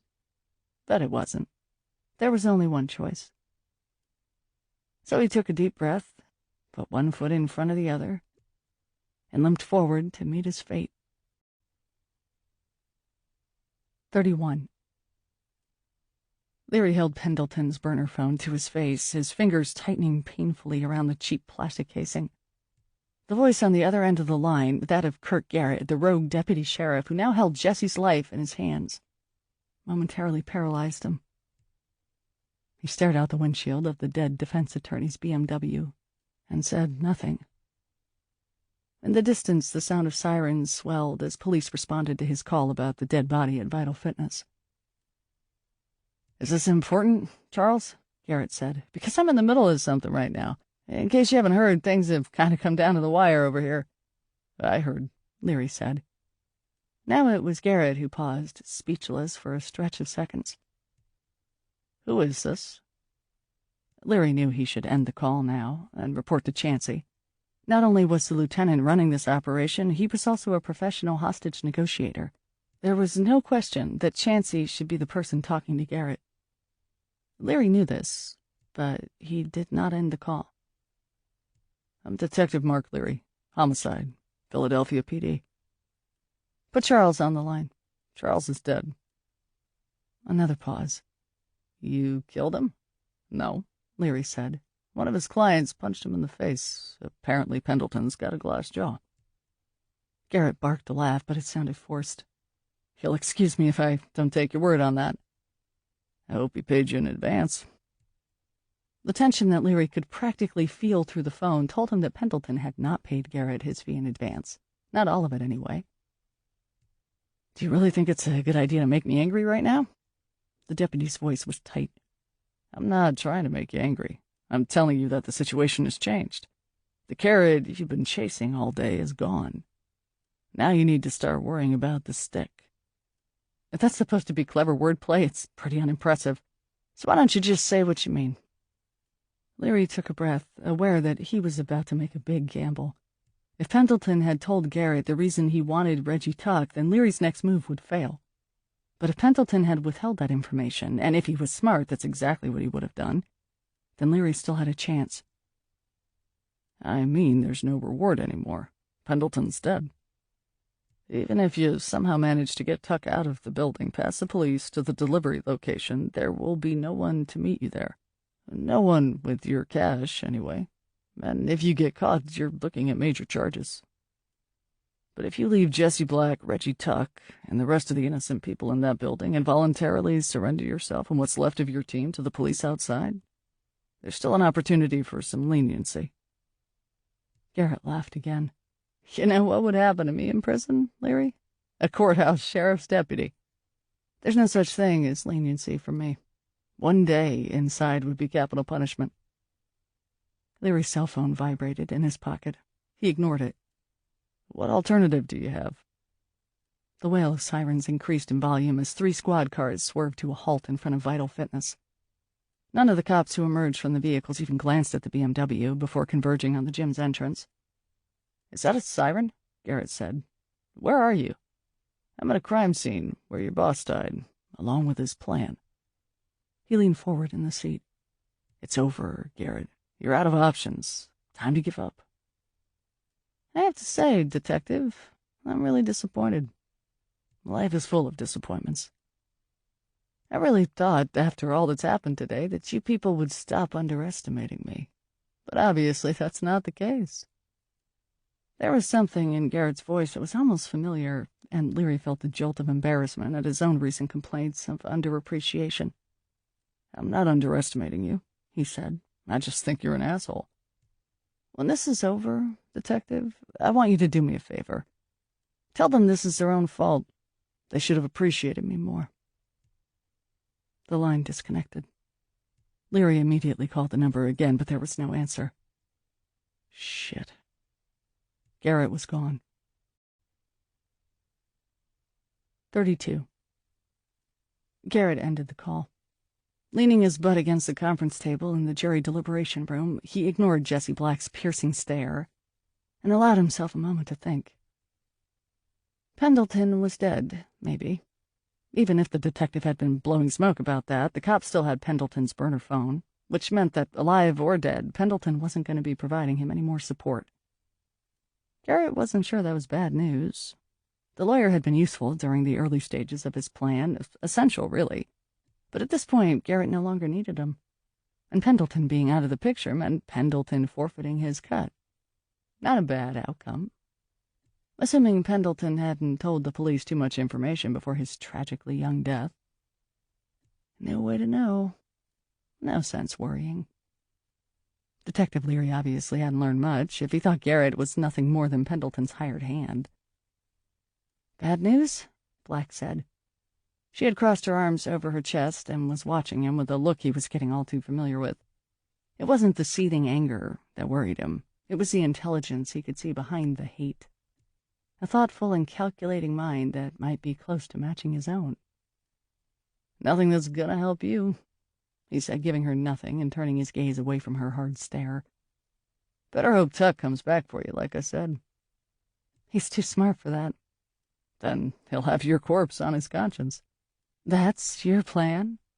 He didn't care for the condescending way she spoke the last word, but he knew better than to be drawn into another argument about the merits of his plan. The less she knew about it, the better. Relying on the conscience of a man convicted of multiple counts of fraud. Sounds like a long shot. This whole operation had been a long shot, but from the beginning he'd been confident he could pull it off. He was still confident. People underestimated Kirk Garrett at their own peril. Hadn't he proved that time and again during his life? And wasn't today the ultimate proof? This woman thought she had the upper hand because she'd gone to a fancy law school and had a pretty face. But she'd been outmaneuvered by him at every step since the moment she walked into the building this morning, thinking her day would be about the trial of a loser shitbag named Tyrone Nash. Long shot implied gambling. It implied the necessity of luck. What he was doing wasn't gambling. Luck played some part, sure. It always did, but his success today would ultimately be down to his own skill, preparation, and adaptability. Smart as Jesse Black might be, she still couldn't see that he was smarter. That pissed him off, but it was also his biggest advantage. "Tuck does have a conscience," he said, pleased by the calmness he maintained in his own voice. "It's his fatal flaw." "Sounds like you know him." Garrett smiled at that. Still fishing for information, as if he were a fool who would give up anything that might help her. "Do you?" The question seemed to take her aback. "I know he watches out for his own best interests and isn't opposed to betraying people who trust him."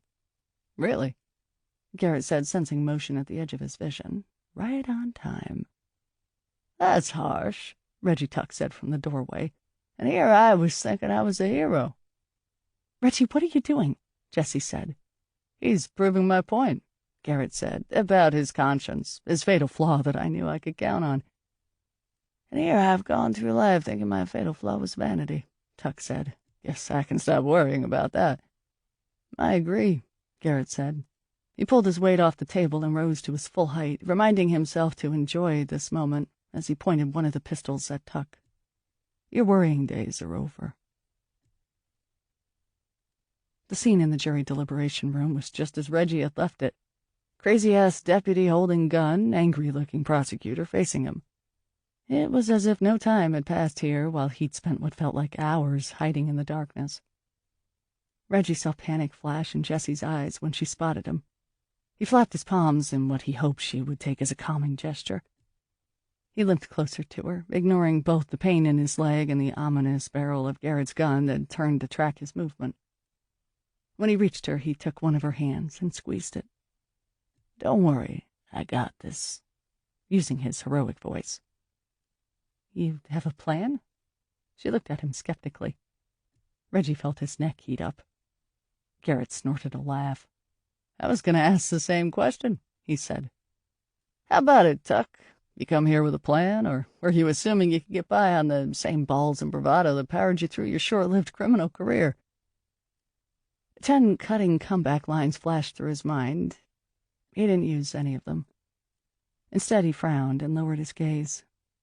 Deputy Dipshit might be right about the length of his criminal career, but he was dead wrong about bravado. One of the keys to Reggie's success had been making bad guys believe they had him beat. He knew the feeling of wounded pride and knew how to bury it and turn up his belly like a submissive dog. "Figured I'd come up with something in the heat of the moment," he said, keeping his voice soft and meek. Garrett's smile widened, predatory as any small-time crook's. "Can't wait to see how that works out for you. By the way, how's your leg?" Reggie glanced down at the blood-soaked tie wrapped around the blood-soaked leg of his ruined suit pants. "Shitty. I could shoot you in a few more places and still accomplish my objectives today. Do yourself a favor and try to keep that in mind if you start feeling some of that old Reggie Tuck friskiness, okay?" "No friskiness. I'm here to cooperate. Let Jesse go, and you can take me wherever." Garrett laughed again. Reggie was really starting to hate the sound. "Well, see, you're already getting things wrong. First of all, I'm not letting Jesse go. That would be stupid. Second, I'm not taking you anywhere. You're taking me to Carlo Vitale's money." Reggie didn't respond right away. He figured Garrett expected him to be shocked, and he had no problem playing that role. He let his jaw drop and bugged his eyes out. After a breath, he said, "That's what this is about?" "That's what this is about," Garrett said. "Carlo Vitale, the crime boss?" Jessie said. Reggie could feel her scrutiny as she studied his face, then saw the puzzle pieces click together behind her gaze. "Jesus, Reggie, you ripped off the mob?" "We had a business transaction." "Don't be modest," Garrett crowed. "Talked to Carlo for almost $500,000, and did it so smoothly Carlo never even realized he'd been screwed. His lawyer figured it out, but kept it to himself to save his own ass." "Not entirely to himself, apparently," Jessie said. "He told you." Garrett nodded, his smile smug. "He asked me for help. Can you believe it? What can I say? I have a trustworthy face. Guess that's one thing Tuck and I have in common. If my face looked anything like yours, I'd never come out of my house." Reggie figured one comeback wouldn't hurt. Garrett looked at his watch. "Small talk's over. Now that we're all back together again, it's time to get moving." Jessie eyed the jury deliberation room doorway, hoping to see the hallway beyond flood with cops at any moment. She had not expected Reggie to turn himself over to Garrett. She had assumed he was smart enough to see through Garrett's promise to let her go and to understand that his keeping his distance was the best leverage they had right now. But maybe his hero play would pay off. They had managed to stall Garrett for at least 10 minutes. The cavalry had to be coming soon. "Let's move," Garrett said. He gestured toward the hallway with his gun. "Fun as it's been, it's time to leave the CJC." "This place is surrounded by cops," Reggie said. "You just gonna zap us out of here? You're a deputy sheriff, a kidnapper, and a magician? Man, you're like a jack of all trades." "I'm not a magician, but the term is apt, even if you are being sarcastic. Magic is about making your audience focus on the wrong thing, and that's how we're getting out of here." Jessie walked toward the open doorway, half of her attention on the banter between the men, the other half looking for a way to turn the tables on Garrett. She was curious about his plan, but she'd gladly live a long life never knowing how he intended to get them out of here if it meant escaping from him now. She passed him and stepped into the corridor, disappointed to see that it was still deserted. Reggie came next, saying, "You gonna release some doves, or are you more of a rabbit-out-of-the-hat magician? I hope there aren't any tigers." "I'm sure a lot of your marks were disarmed by your wit," Garrett said. "But they were stupid, gullible. I'm not." He closed the door behind them, and to Jessie's ear there was something ominous in the sound of the clicking latch. Wherever they were going, there was no turning back now. "Doesn't sound like you're much of anything," Reggie said, "other than a douchebag. Give me your phone." "I'm a convict. I don't have her phone," Garrett said. Jessie winced at the edge in his tone. Reggie must have picked up on it, too, because he handed Jessie's phone to him without another word. As they passed a trash can, Garrett dropped Jessie's phone and his own phone into the bin. "In case anyone's keeping tabs on us via GPS, I don't want them to think we're anywhere but right here." "We're not anywhere but right here," Reggie said. They reached the fire stairs. Jessie took a step down, but Garrett grabbed her arm and shook his head. With his gun, he pointed up. "That way." "That's not the way out," she said. "And besides, we'll just run into the barricades your men jammed into the stairwell." Even as she said the words, her mind caught up, and she suddenly understood. Garrett must have read the look on her face. He nodded, pleased, his smug smile on full display. "Figured it out, huh? I had a feeling you were almost as smart as me." 33. Jessie hurried up the stairwell, propelled not just by the gun in Kirk Garrett's hand, but by curiosity as well.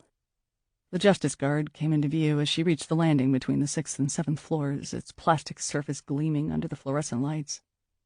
She stopped short, staring at it. Huge and shaped more like a refrigerator than a lectern, its smooth grayish-blue surface seemed to radiate menace rather than safety. She'd gotten a good look at the thing this morning, but that had been from the other side, and she had been looking for a way around it. Now that she thought she understood Garrett's plan, she scrutinized the oversized podium with fresh eyes, looking for a way into it instead. It only took a few seconds before she found the seam, so thin it was almost imperceptible, tracing the shape of a hatch. "A Trojan horse," she said, running her finger along the crease. Garrett grinned at her. "Exactly." She pulled her finger away from the cold plastic. "If you think we're all going to fit inside this thing, I'd say your Greek history is a lot better than your spatial reasoning."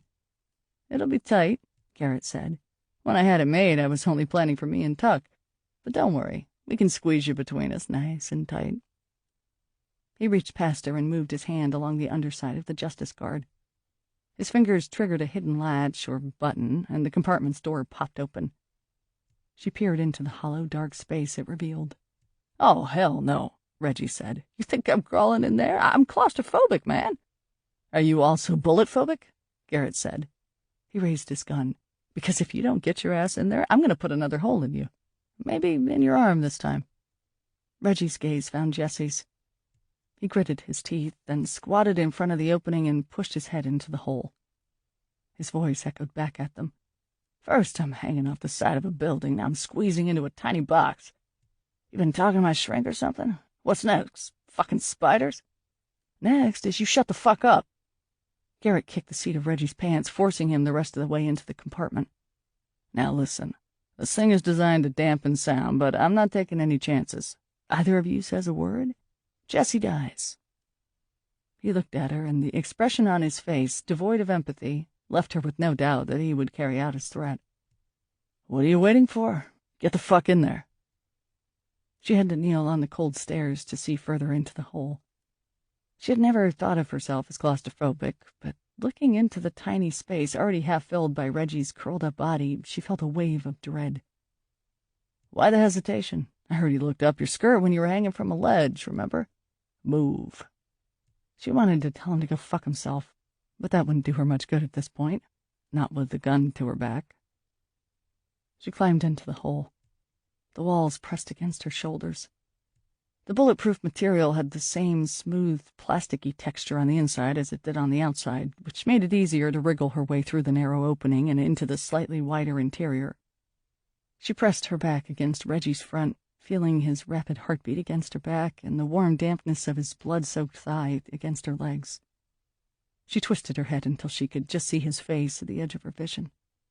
A quip about spooning died on her lips when she saw the terror in his eyes. "Do you really have a plan?" she whispered. "Fuck no." A second later, Kirk Garrett wormed his way in beside them, clawing his body forward with one hand while leading with the gun. "Hope you're not going to tell me you're afraid of the dark, too," he said. Then he pulled the hatch closed behind him, sealing them in blackness. Leary rushed from Vital Fitness to the Criminal Justice Center and arrived just in time. Late afternoon sunlight slanted sharply into his eyes as he exited his car and headed for Chansey's van. He had tried to reach the lieutenant to report his call with Kirk Garrett, but had been unable to get through.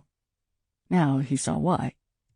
The long day was coming to an end, and apparently so was the patience of the Philadelphia Police Department. SWAT teams advanced on the building's main entrance. Chansey was going to breach. He found Chansey in his van, planted in front of a set of video monitors with a headset clamped to his face, surrounded by so many anxious-looking advisors that Leary could barely fit inside the vehicle with them. Chansey was smoking, but even in the close confines of the van, no one seemed to be objecting. When Chansey saw him, the man's displeasure was evident on his face. "Not now, Leary. Listen to me. You can't send SWAT teams in there. I talked to Garrett. He's got Jesse and Tuck. They're hostages." "What difference does that make?" one of Chansey's advisors said. "The whole building is full of hostages." The man had a gruff voice to match his weathered face and spiky gray crew cut. Leary didn't know the guy, but recognized a SWAT man when he saw one. Leary ignored the man, keeping his focus on Chansey, whom he knew had at least a modicum of reasonableness, even if it was buried deep inside his cop bureaucrat's soul. "Lieutenant, please, what do you propose we do?" Chansey snapped. "Let the man and his goons take up permanent residence in there? You really think that will keep your girlfriend safe?" Leary had spent the whole ride over here thinking about that very question. "We should wait. At least a few hours longer. There are a lot of facts here that you don't know. For one thing, this does involve Carlo Vitale, or at least his money, which Tuck stole. Garrett's doing this because he needs Tuck. But to have any chance of accomplishing that, he'll need to get himself and Tuck out of the building. Eventually, he'll try to trade his other hostages to us. That will give us an opportunity, a chance to take him into custody, minimize collateral damage, and get everyone out of the building safely, including Jesse and Tuck." Chance stabbed his cigarette out in an upturned bottle cap, then chucked the cigarette and the makeshift ashtray into a trash bag. "Look, you're a homicide detective, Leary, and not a particularly decorated one. Frankly, the more I watch you work, the more inclined I am to believe the reports that you're a loose cannon. My best crisis experts and SWAT team leaders are telling me that now is the time. You'll forgive me if I listen to them rather than you." "I won't forgive you if anything happens to her," he said under his breath. "What was that, detective?" Chansey's stare was so angry he felt an almost physical force pushing him from the van. "Nothing, Lieutenant." "Good. Now get out of here. You're in the way." Leary backed out of the van, setting his feet on the pavement. He turned away from Chansey and his advisors and looked at the squads of armored men getting into position at the entrance points of the building. There was no stopping them now. All he could do was watch. A tow truck roared past him and cut sharply around at the building's main entrance, turning itself so that its back faced the building. There was something attached to the hook and chain hanging from its boom.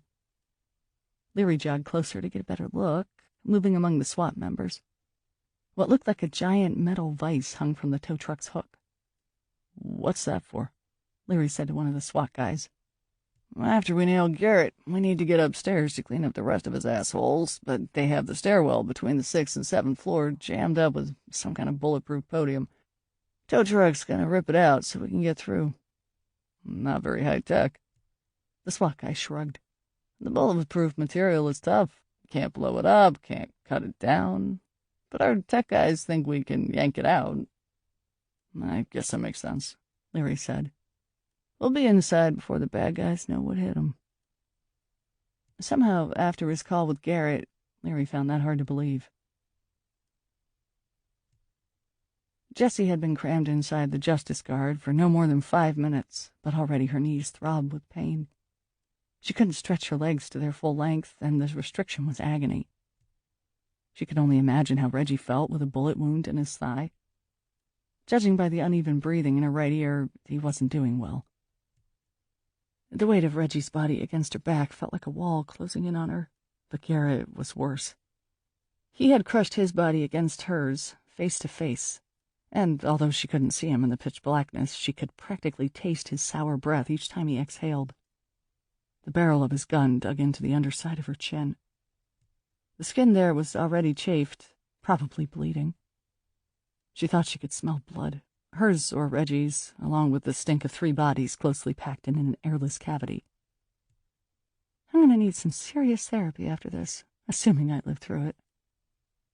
She still wasn't entirely clear about the specifics of Garrett's plan, and she wasn't going to break his rule by speaking. Apparently, he believed the police would remove the bulletproof judge's bench from the stairwell and transport it somewhere else where he could escape with her and Reggie. The plan seemed ludicrous, but at this point she was willing to accept that anything was possible. Her hands, wedged between her chest and Garrett's arms, itched to make a grab for his weapon, but she knew it was too dangerous. Even assuming the man would hesitate to shoot her in this confined place, a big assumption. The gun could easily go off by accident if she tried to take it from him. It was a risk she couldn't take. The compartment rocked, a sudden motion that jarred her roughly between Reggie's and Garrett's bodies.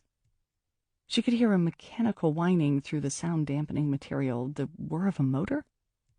Then the bulletproof judge's bench lurched as something powerful hauled it from where it was lodged. Jessie's stomach swam with nausea, but she squeezed her eyes closed and braced herself. Their compartment slammed downward. The stairs, she realized.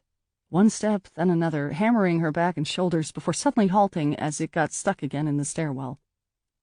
One of her teeth punctured her tongue and blood poured over her lip. Tears filled her eyes. The whining, whirring sound increased in volume and the compartment vibrated.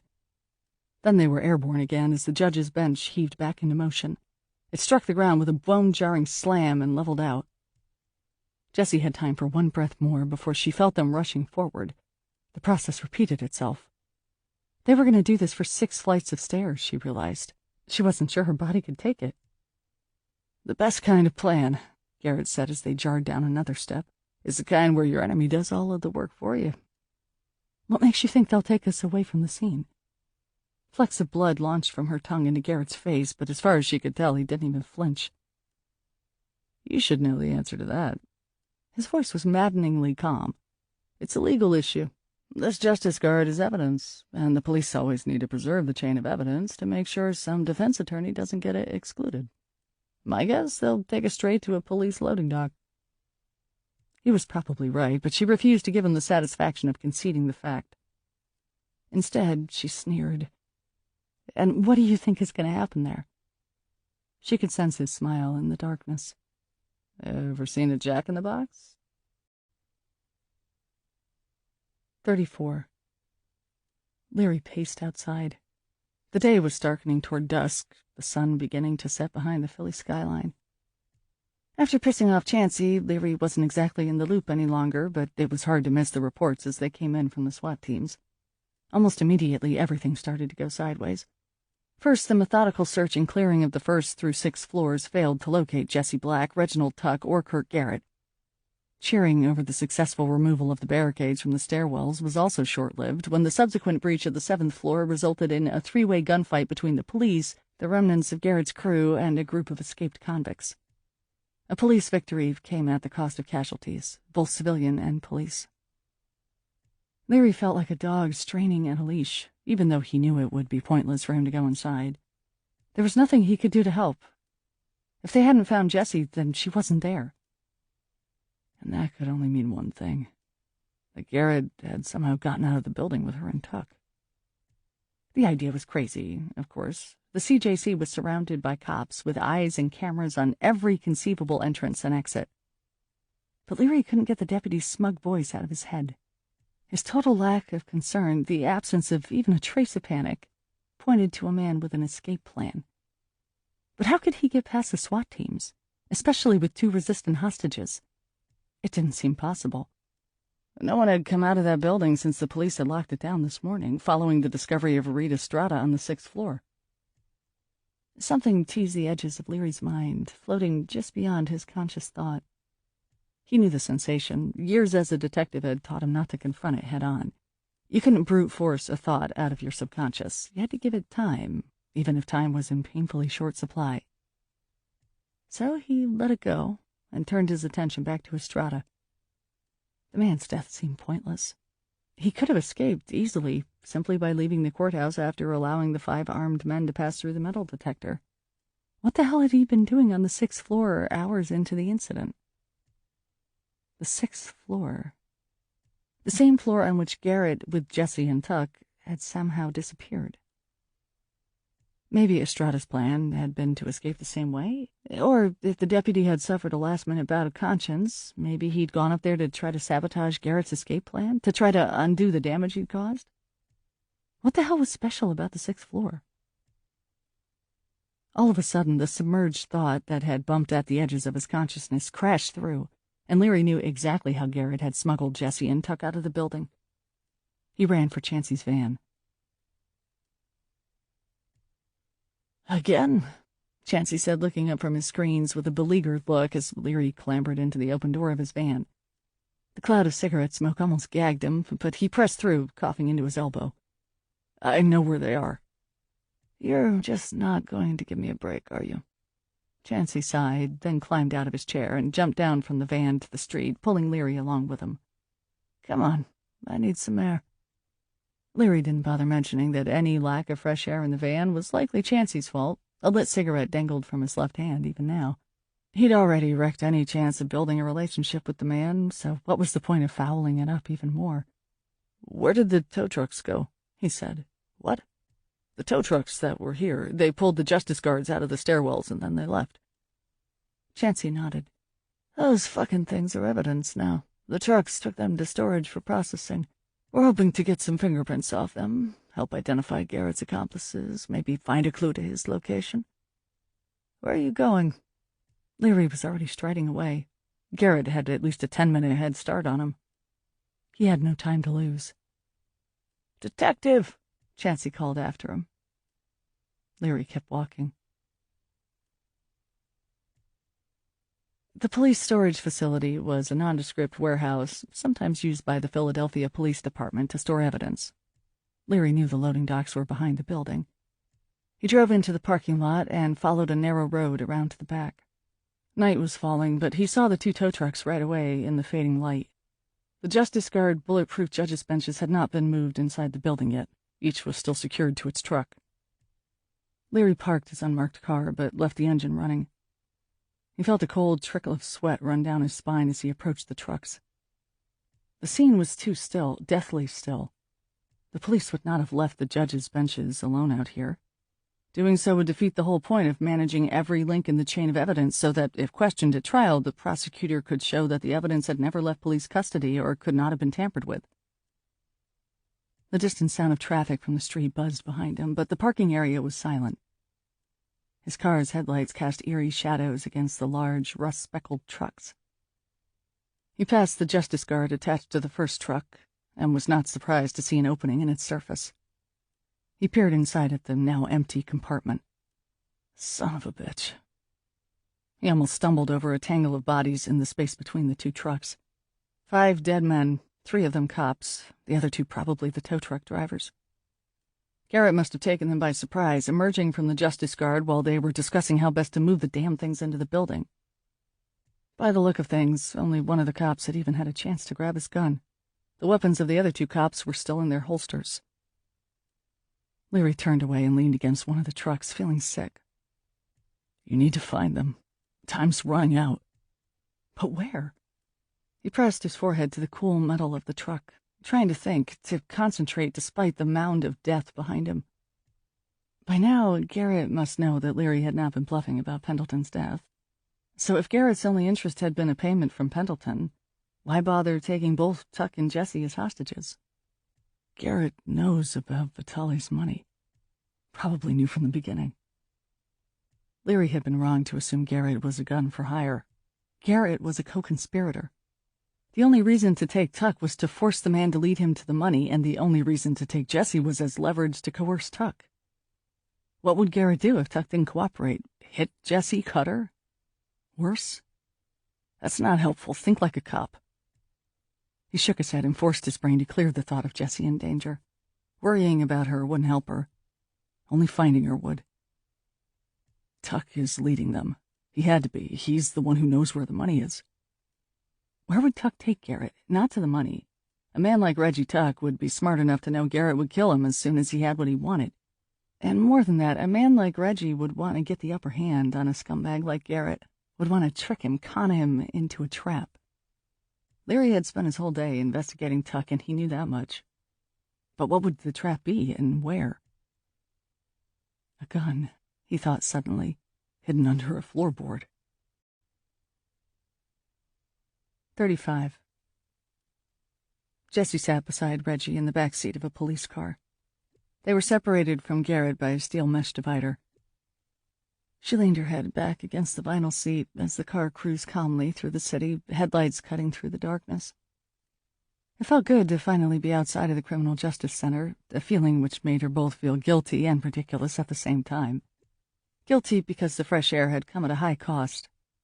After the horrific ride in the lightless, airless container in which Garrett had smuggled them from the courthouse, she had been forced to watch him murder 5 men in a police storage facility loading dock. Ridiculous, because she knew the sociopathic bastard planned to do the same to her and Reggie the moment their usefulness to him passed. But for now, trapped between car doors that could only be unlocked from the outside, she thought, to hell with guilt and common sense. She let herself savor the sight of her city again, and the sky above it, for what might be the last time. By now you've hopefully realized that I am not a man who was easily outsmarted, Garrett said, eyeing them in the rearview mirror. So don't try anything foolishly heroic. Don't worry about me, Reggie said. I'm done playing hero. I'm taking you to the cash like you want. Garrett nodded. I believe you. The side of his face, dimly lit by the dashboard, looked satisfied. Jessie wasn't sure if she believed Reggie, but she doubted it mattered. Whether he led Garrett to the money or not, she was sure that Garrett intended to end the night with 2 final murders. The only question was whether Reggie would jerk him around first. On the one hand, that would buy the police some extra time to find them. On the other hand, it would probably make Garrett resort to torture to get the information he sought, and she didn't think either she or Reggie would hold up well under torture. She needed to figure out an escape plan, whether that made her foolishly heroic in Garrett's estimation or not. Make a right, Reggie said. It's the 4th house, next to the vacant lot. The car lurched right at a dark intersection and decelerated as it passed through a part of the city Jessie had heard about but never visited. The Mantua neighborhood of Philly. Blighted, impoverished, crime-ridden. The streets seemed empty of people, but she knew that didn't mean they were not being watched. A police cruiser in this neighborhood was sure to draw attention. The thought of those unseen eyes tracking her made a shiver run down her spine. She hoped Reggie knew what he was doing. This one? Garrett pulled the police car to the curb in front of a rundown house. What is this, a crack house? It's the house I grew up in, Reggie said. Me and my dad. Garrett fell silent for a moment, his gaze fixed on the building. Jessie couldn't help staring at it herself, a part of her unwilling to believe what Reggie had said. The boarded-up windows, the rotting wood steps of the stoop, the patch of weeds and trash that tried to pass for a lawn. It seemed horribly unfair that Reggie, or any child, had grown up in such a sad and ugly place. You don't look impressed, Reggie said. I don't want to be impressed. I just want the money. Garrett opened his door and climbed out of the car. Jessie thought he might be weary after such a long day of murder and mayhem, but he seemed as energetic as ever as he bounded around the car to open her door for her. She figured he must be running on adrenaline at this point. She felt wired, too, even though she should be bone-tired. He held the door for her, but his terse "out" nullified anything gentlemanly in the act. Jessie stepped out of the car. After her time wedged inside the Justice Guard, followed by the tight back seat of the police car, her knees popped and her legs sent up waves of relief. Again, enjoying the sensation made her feel guilty and ridiculous, but now a third emotion joined those two. She looked again at the dark, broken-down house, and fear closed a cold fist around her stomach. Reggie slid across the back seat and climbed out of the car behind her.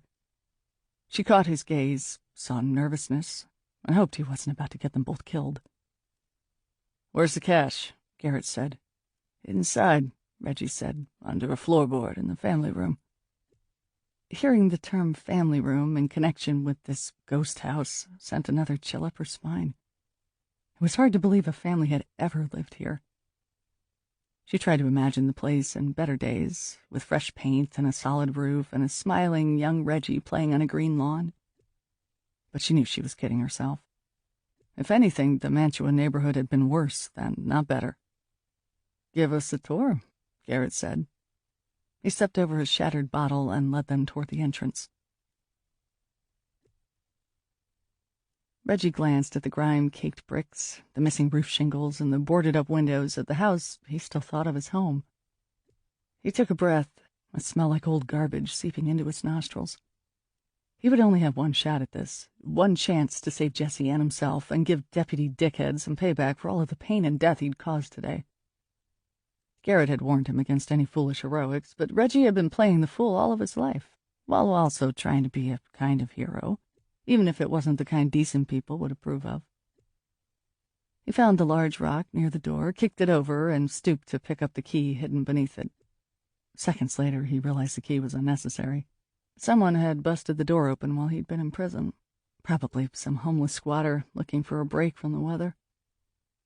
He pushed the door the rest of the way open and stepped across the threshold. "What a shithole," Garrett said. Reggie felt a flare of anger.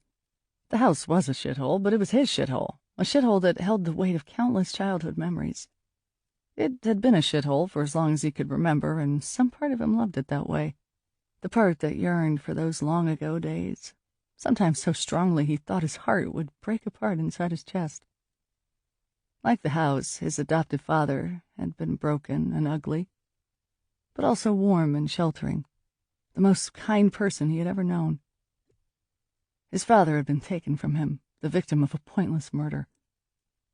The house remained his in all of its dilapidated glory. "I don't suppose this dump has electricity," Garrett said, looking around with a frown. "I've been in prison, remember? Kind of hard to keep up with the electric bill when you're focused on avoiding shanks and shower rapes. Don't worry, I don't need light. Or want it," he thought. "Oh, I'm sure you'd like as much darkness as possible," Garrett said in that smug, know-it-all tone that had been grating on Reggie for hours now. "Me, not so much. That's why I brought this along from the cop car's glove box." He raised his left hand to show Reggie a slim flashlight. He thumbed the switch, and a beam of light brightened the house's entryway. "Let's get this over with. Your house is giving me the creeps." Reggie looked at Jessie, and for the 100th time since he'd come up with his plan, wished there was some way he could share it with her. But even a whisper would be within Garrett's hearing. If he could only ask her to provide a distraction, even that much would help him immeasurably. But he was on his own. He'd have to create his own distraction long enough for him to retrieve what was really hidden under the floorboard, a .38 caliber revolver, loaded with 6 hollow-point rounds, each one of which had Kirk Garrett's name written all over its sweet cylindrical body. Aim it and end that fucker. But Garrett was watching his every move, holding that damn flashlight on him like a stage light. "Family room's through here," he said. He led them from the entryway to a square room no bigger than 5 feet by 5 feet. He knelt on the floor's rough boards. He knew exactly which floorboard was loose, but made a show of looking for it anyway, waiting for a moment when Garrett's attention shifted away from him, even for a second. "You really grew up here?" Jessie said. "Sure did. Me and my pops." "Were you a happy kid?" For a moment, Reggie was the one who was distracted. Something in Jessie's voice, he couldn't tell if it was sadness, empathy, or plain pity, but it ripped at his own heart.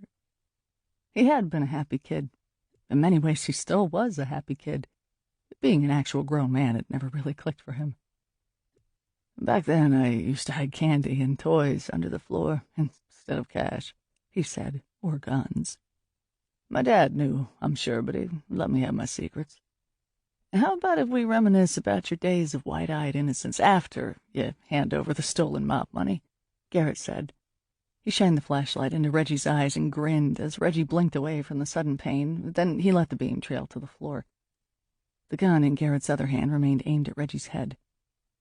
"What's your rush?" Jessie said. "Plane to catch?" "Something like that."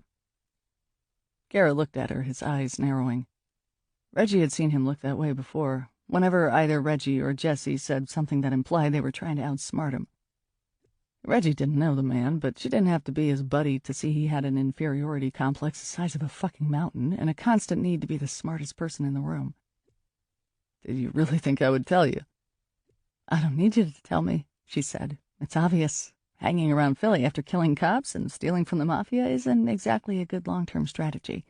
So unless you've miscalculated the risk, you have some form of transportation lined up." Garrett's eyes flashed with annoyance. "Why don't you worry about your own long-term strategy?" He turned his gun on her. It wasn't the best distraction, but it was probably the best chance Reggie was going to get. He held his breath, flipped up the loose floorboard, and reached for the revolver. His fingers closed around air. What the fuck? He swung his hand from one side of the hole to the other. His heart jumped into his throat. He craned his neck and stared into the dark space. Saw only emptiness. No gun. Not even dust. Someone must have found his hiding place. A squatter or a burglar.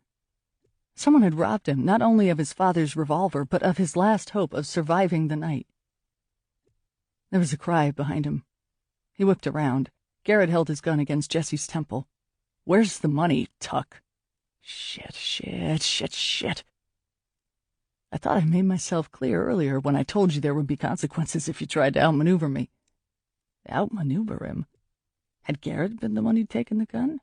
Had he somehow known it was there, known that Reggie would try to use it against him and taken it before he could? No, that was ridiculous. Garrett wasn't half as smart as he thought he was, and nowhere near smart enough to have checked this house before capturing him. Stay cool. "I just remembered," Reggie said. "I left the money in my other stash. I moved it before I was arrested." "That sounds like bullshit." "No, it's true. It slipped my mind. I was too scared to think straight. I got confused. We can go to the place right now. It's not far." Garrett's teeth shined in the halo of the flashlight. "You lied to me, you little fuck. That was a bad idea. Now I need to teach you a lesson to make sure you don't lie to me again, because I don't have all night to chase you from one shithole to the next." "Only one more shithole," Reggie said, although he wasn't sure where to go next. "Cross my heart." "I already shot you in the leg," Garrett said, seeming to think over his options. "God only knows how much blood you lost from that. I can't risk putting another bullet in you. So I'll have to put one in her." His gaze ticked to Jesse. "No, don't do that." His heartbeat was racing now. He was still on his knees on the floor, his right hand hovering over an empty hole where a gun was supposed to be, his left raised, palm out, in supplication to Garrett. The only tool he had was his voice, and though it had served him well in the past, he had serious doubts that it would work on Garrett. "You don't want to hurt her. I'm going to become very uncooperative if you hurt her.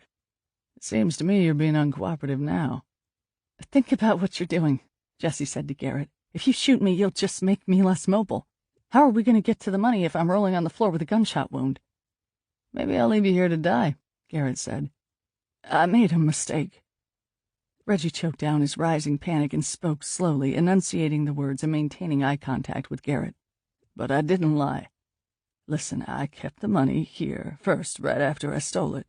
But I moved it later when I got a sense the cops were closing in. With all that's happened today, I got mixed up. I didn't lie to you. I'm playing you straight."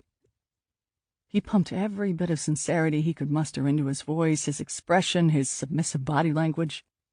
"Fuck you, Reggie. You've never played anything straight in your life." Garrett pressed the barrel of the gun to Jesse's right knee. Reggie heard her sharp intake of breath.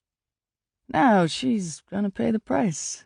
She'll walk with a limp for the rest of her life, assuming she doesn't bleed out right here. Put down the gun," said a voice, "or you'll be the one bleeding." In the darkness behind Garrett and Jesse, Reggie saw a figure emerge from the shadows. "Now, Garrett." Garrett swung around, pulling Jesse with him so that both of them faced the newcomer. Their backs were to Reggie. Reggie considered rushing Garrett, but Garrett shifted his gun from Jesse's leg to the side of her face, and the motion froze Reggie in place. What if he rushed Garrett and the gun went off? The newcomer stepped into the cone of light cast by Garrett's flashlight. He moved carefully, leading with a semi-automatic, his face all cold determination as he eyed Garrett along the gun sight. "Leary," Jessie said. Her voice sounded strained. If anything, Leary's arrival seemed to have upset her more. "Hey, Jess." "Detective," Garrett said. "How did you find us?" Good old-fashioned police work. Put down the gun. Where's your backup? To Reggie, Garrett didn't sound like a cornered man. He sounded relaxed, even pleased to see Leary. All your cop buddies?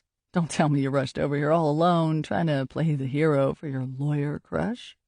That wasn't very smart. I don't have to be very smart, Leary said. I only have to be smarter than you. The words seemed to rock Garrett back on his heels, but only for a moment. Then he jammed his gun harder into the side of Jesse's face. Well, you're just in time.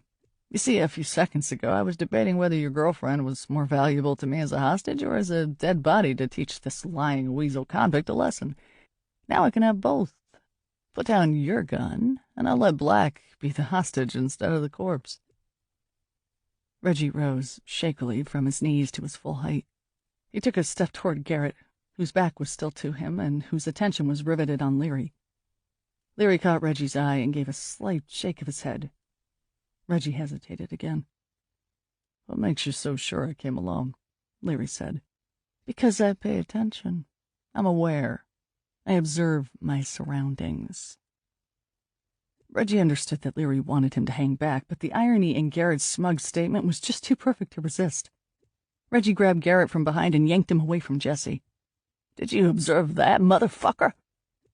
Garrett fired his gun, and a brilliant flash lit up the family room, revealing everything in a split second of hard light. The graffiti penned on the chipped paint, a pile of feces in the corner. The deafening bang was followed immediately by another gunshot, this one from Leary's semi-automatic. Garrett slammed backward against Reggie, slumped in his arms, and slid to the floor. The room went black again, Garrett's flashlight rolling across the floor. Reggie tried to blink away the after images printed on his eyeballs. He saw Leary rush to Jesse's side.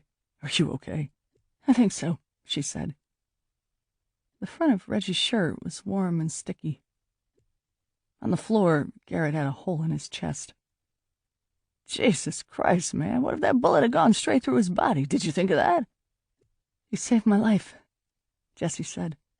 It took Reggie a moment to register that she was talking to him. You're a hero.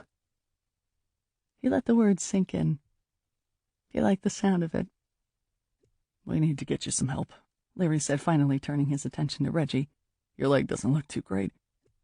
Reggie didn't feel too great either. The adrenaline rush of the fight-or-flight situation had subsided, and in its aftermath, an unpleasant lightheadedness was creeping in. You probably lost a lot of blood. Reggie managed to grin. You should have seen the other guy.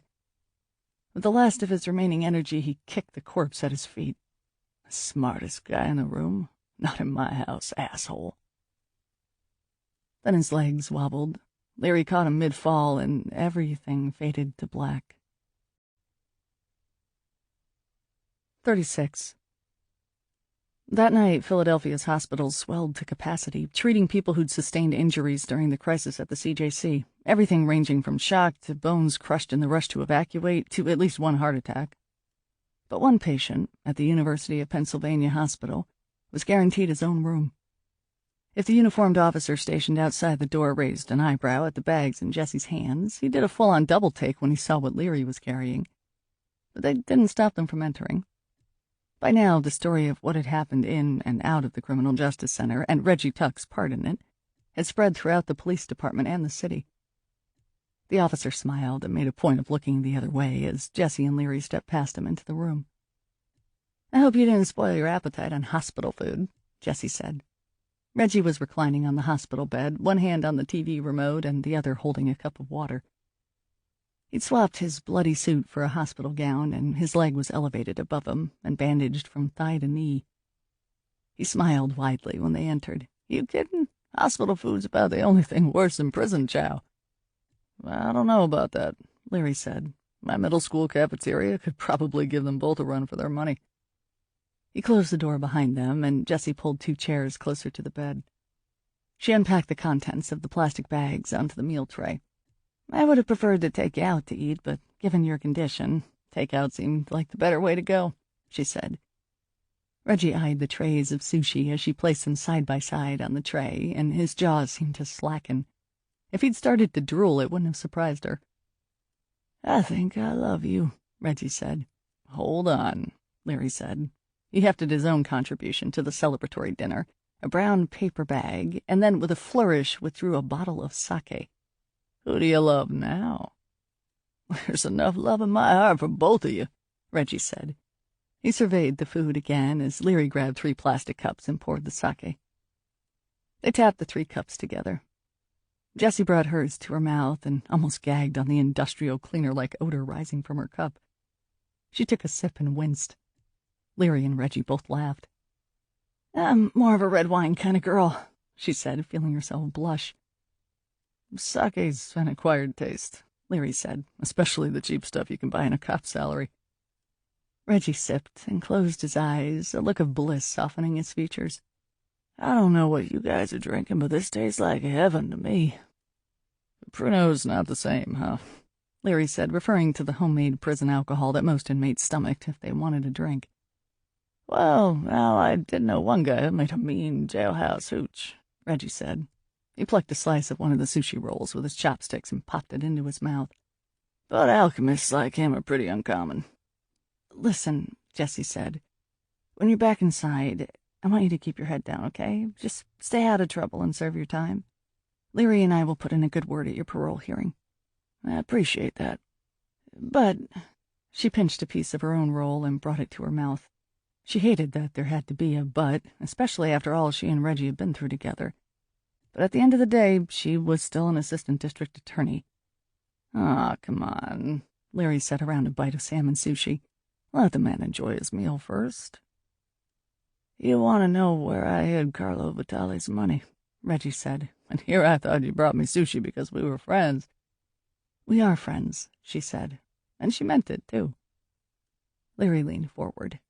You are an informant, right? Inform us. Reggie leaned back in the hospital bed and downed the rest of his cup of sake in one gulp. Then he told them. They had to go there just to see for themselves. And there it was, just like Reggie had said it would be.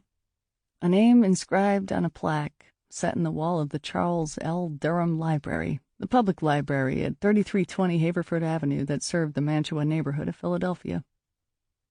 Leary stood beside her. He donated over $300,000 to a local library? You've got to be kidding. In his father's name. She pointed to the lettering etched in the marble. John Horwood, Reggie's adopted father. A cool breeze touched her face. Even with the lights of the city brightening the night sky, she could still see a spattering of stars above. She looked at Leary. He looked back, but he wasn't smiling anymore. He looked beaten and sad. It didn't make sense to her. After all they had been through today, he should feel relieved, like she did. Instead, he looked like a man carrying an immense burden. What's wrong, Mark? Her use of his first name seemed to jolt him out of his fugue, and for the briefest second she saw something flash in his eyes. The look, a mixture of affection and urgent desire, took her instantly back to that night in his car. Their moment of intimacy was never far from her thoughts, but nor was the memory of what came after. She had tried to convince herself that it had been meaningless, a one-night stand. But Leary had wanted it to be something more. She had resisted that.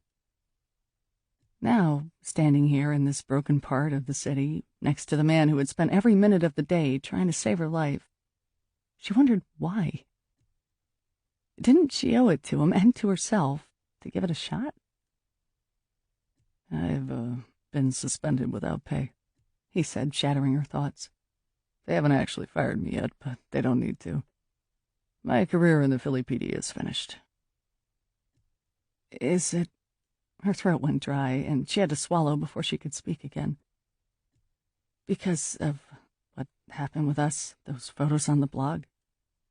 He nodded wearily. And my seeming inability not to prioritize you over official procedure, my orders, and all of that bullshit. He waved his hand as if swatting the thought away. Fuck 'em. Maybe I'm just not meant to be a cop. She couldn't believe she was hearing those words from his mouth. Mark Leary was the best homicide detective she'd ever met. He was born to be a cop. What are you going to do now? Now? He said. That look returned to his eyes, and she felt her knees weaken. "Now, I'm gonna ask you out, and I'm gonna hope you say yes." She leaned into him and kissed him for an answer.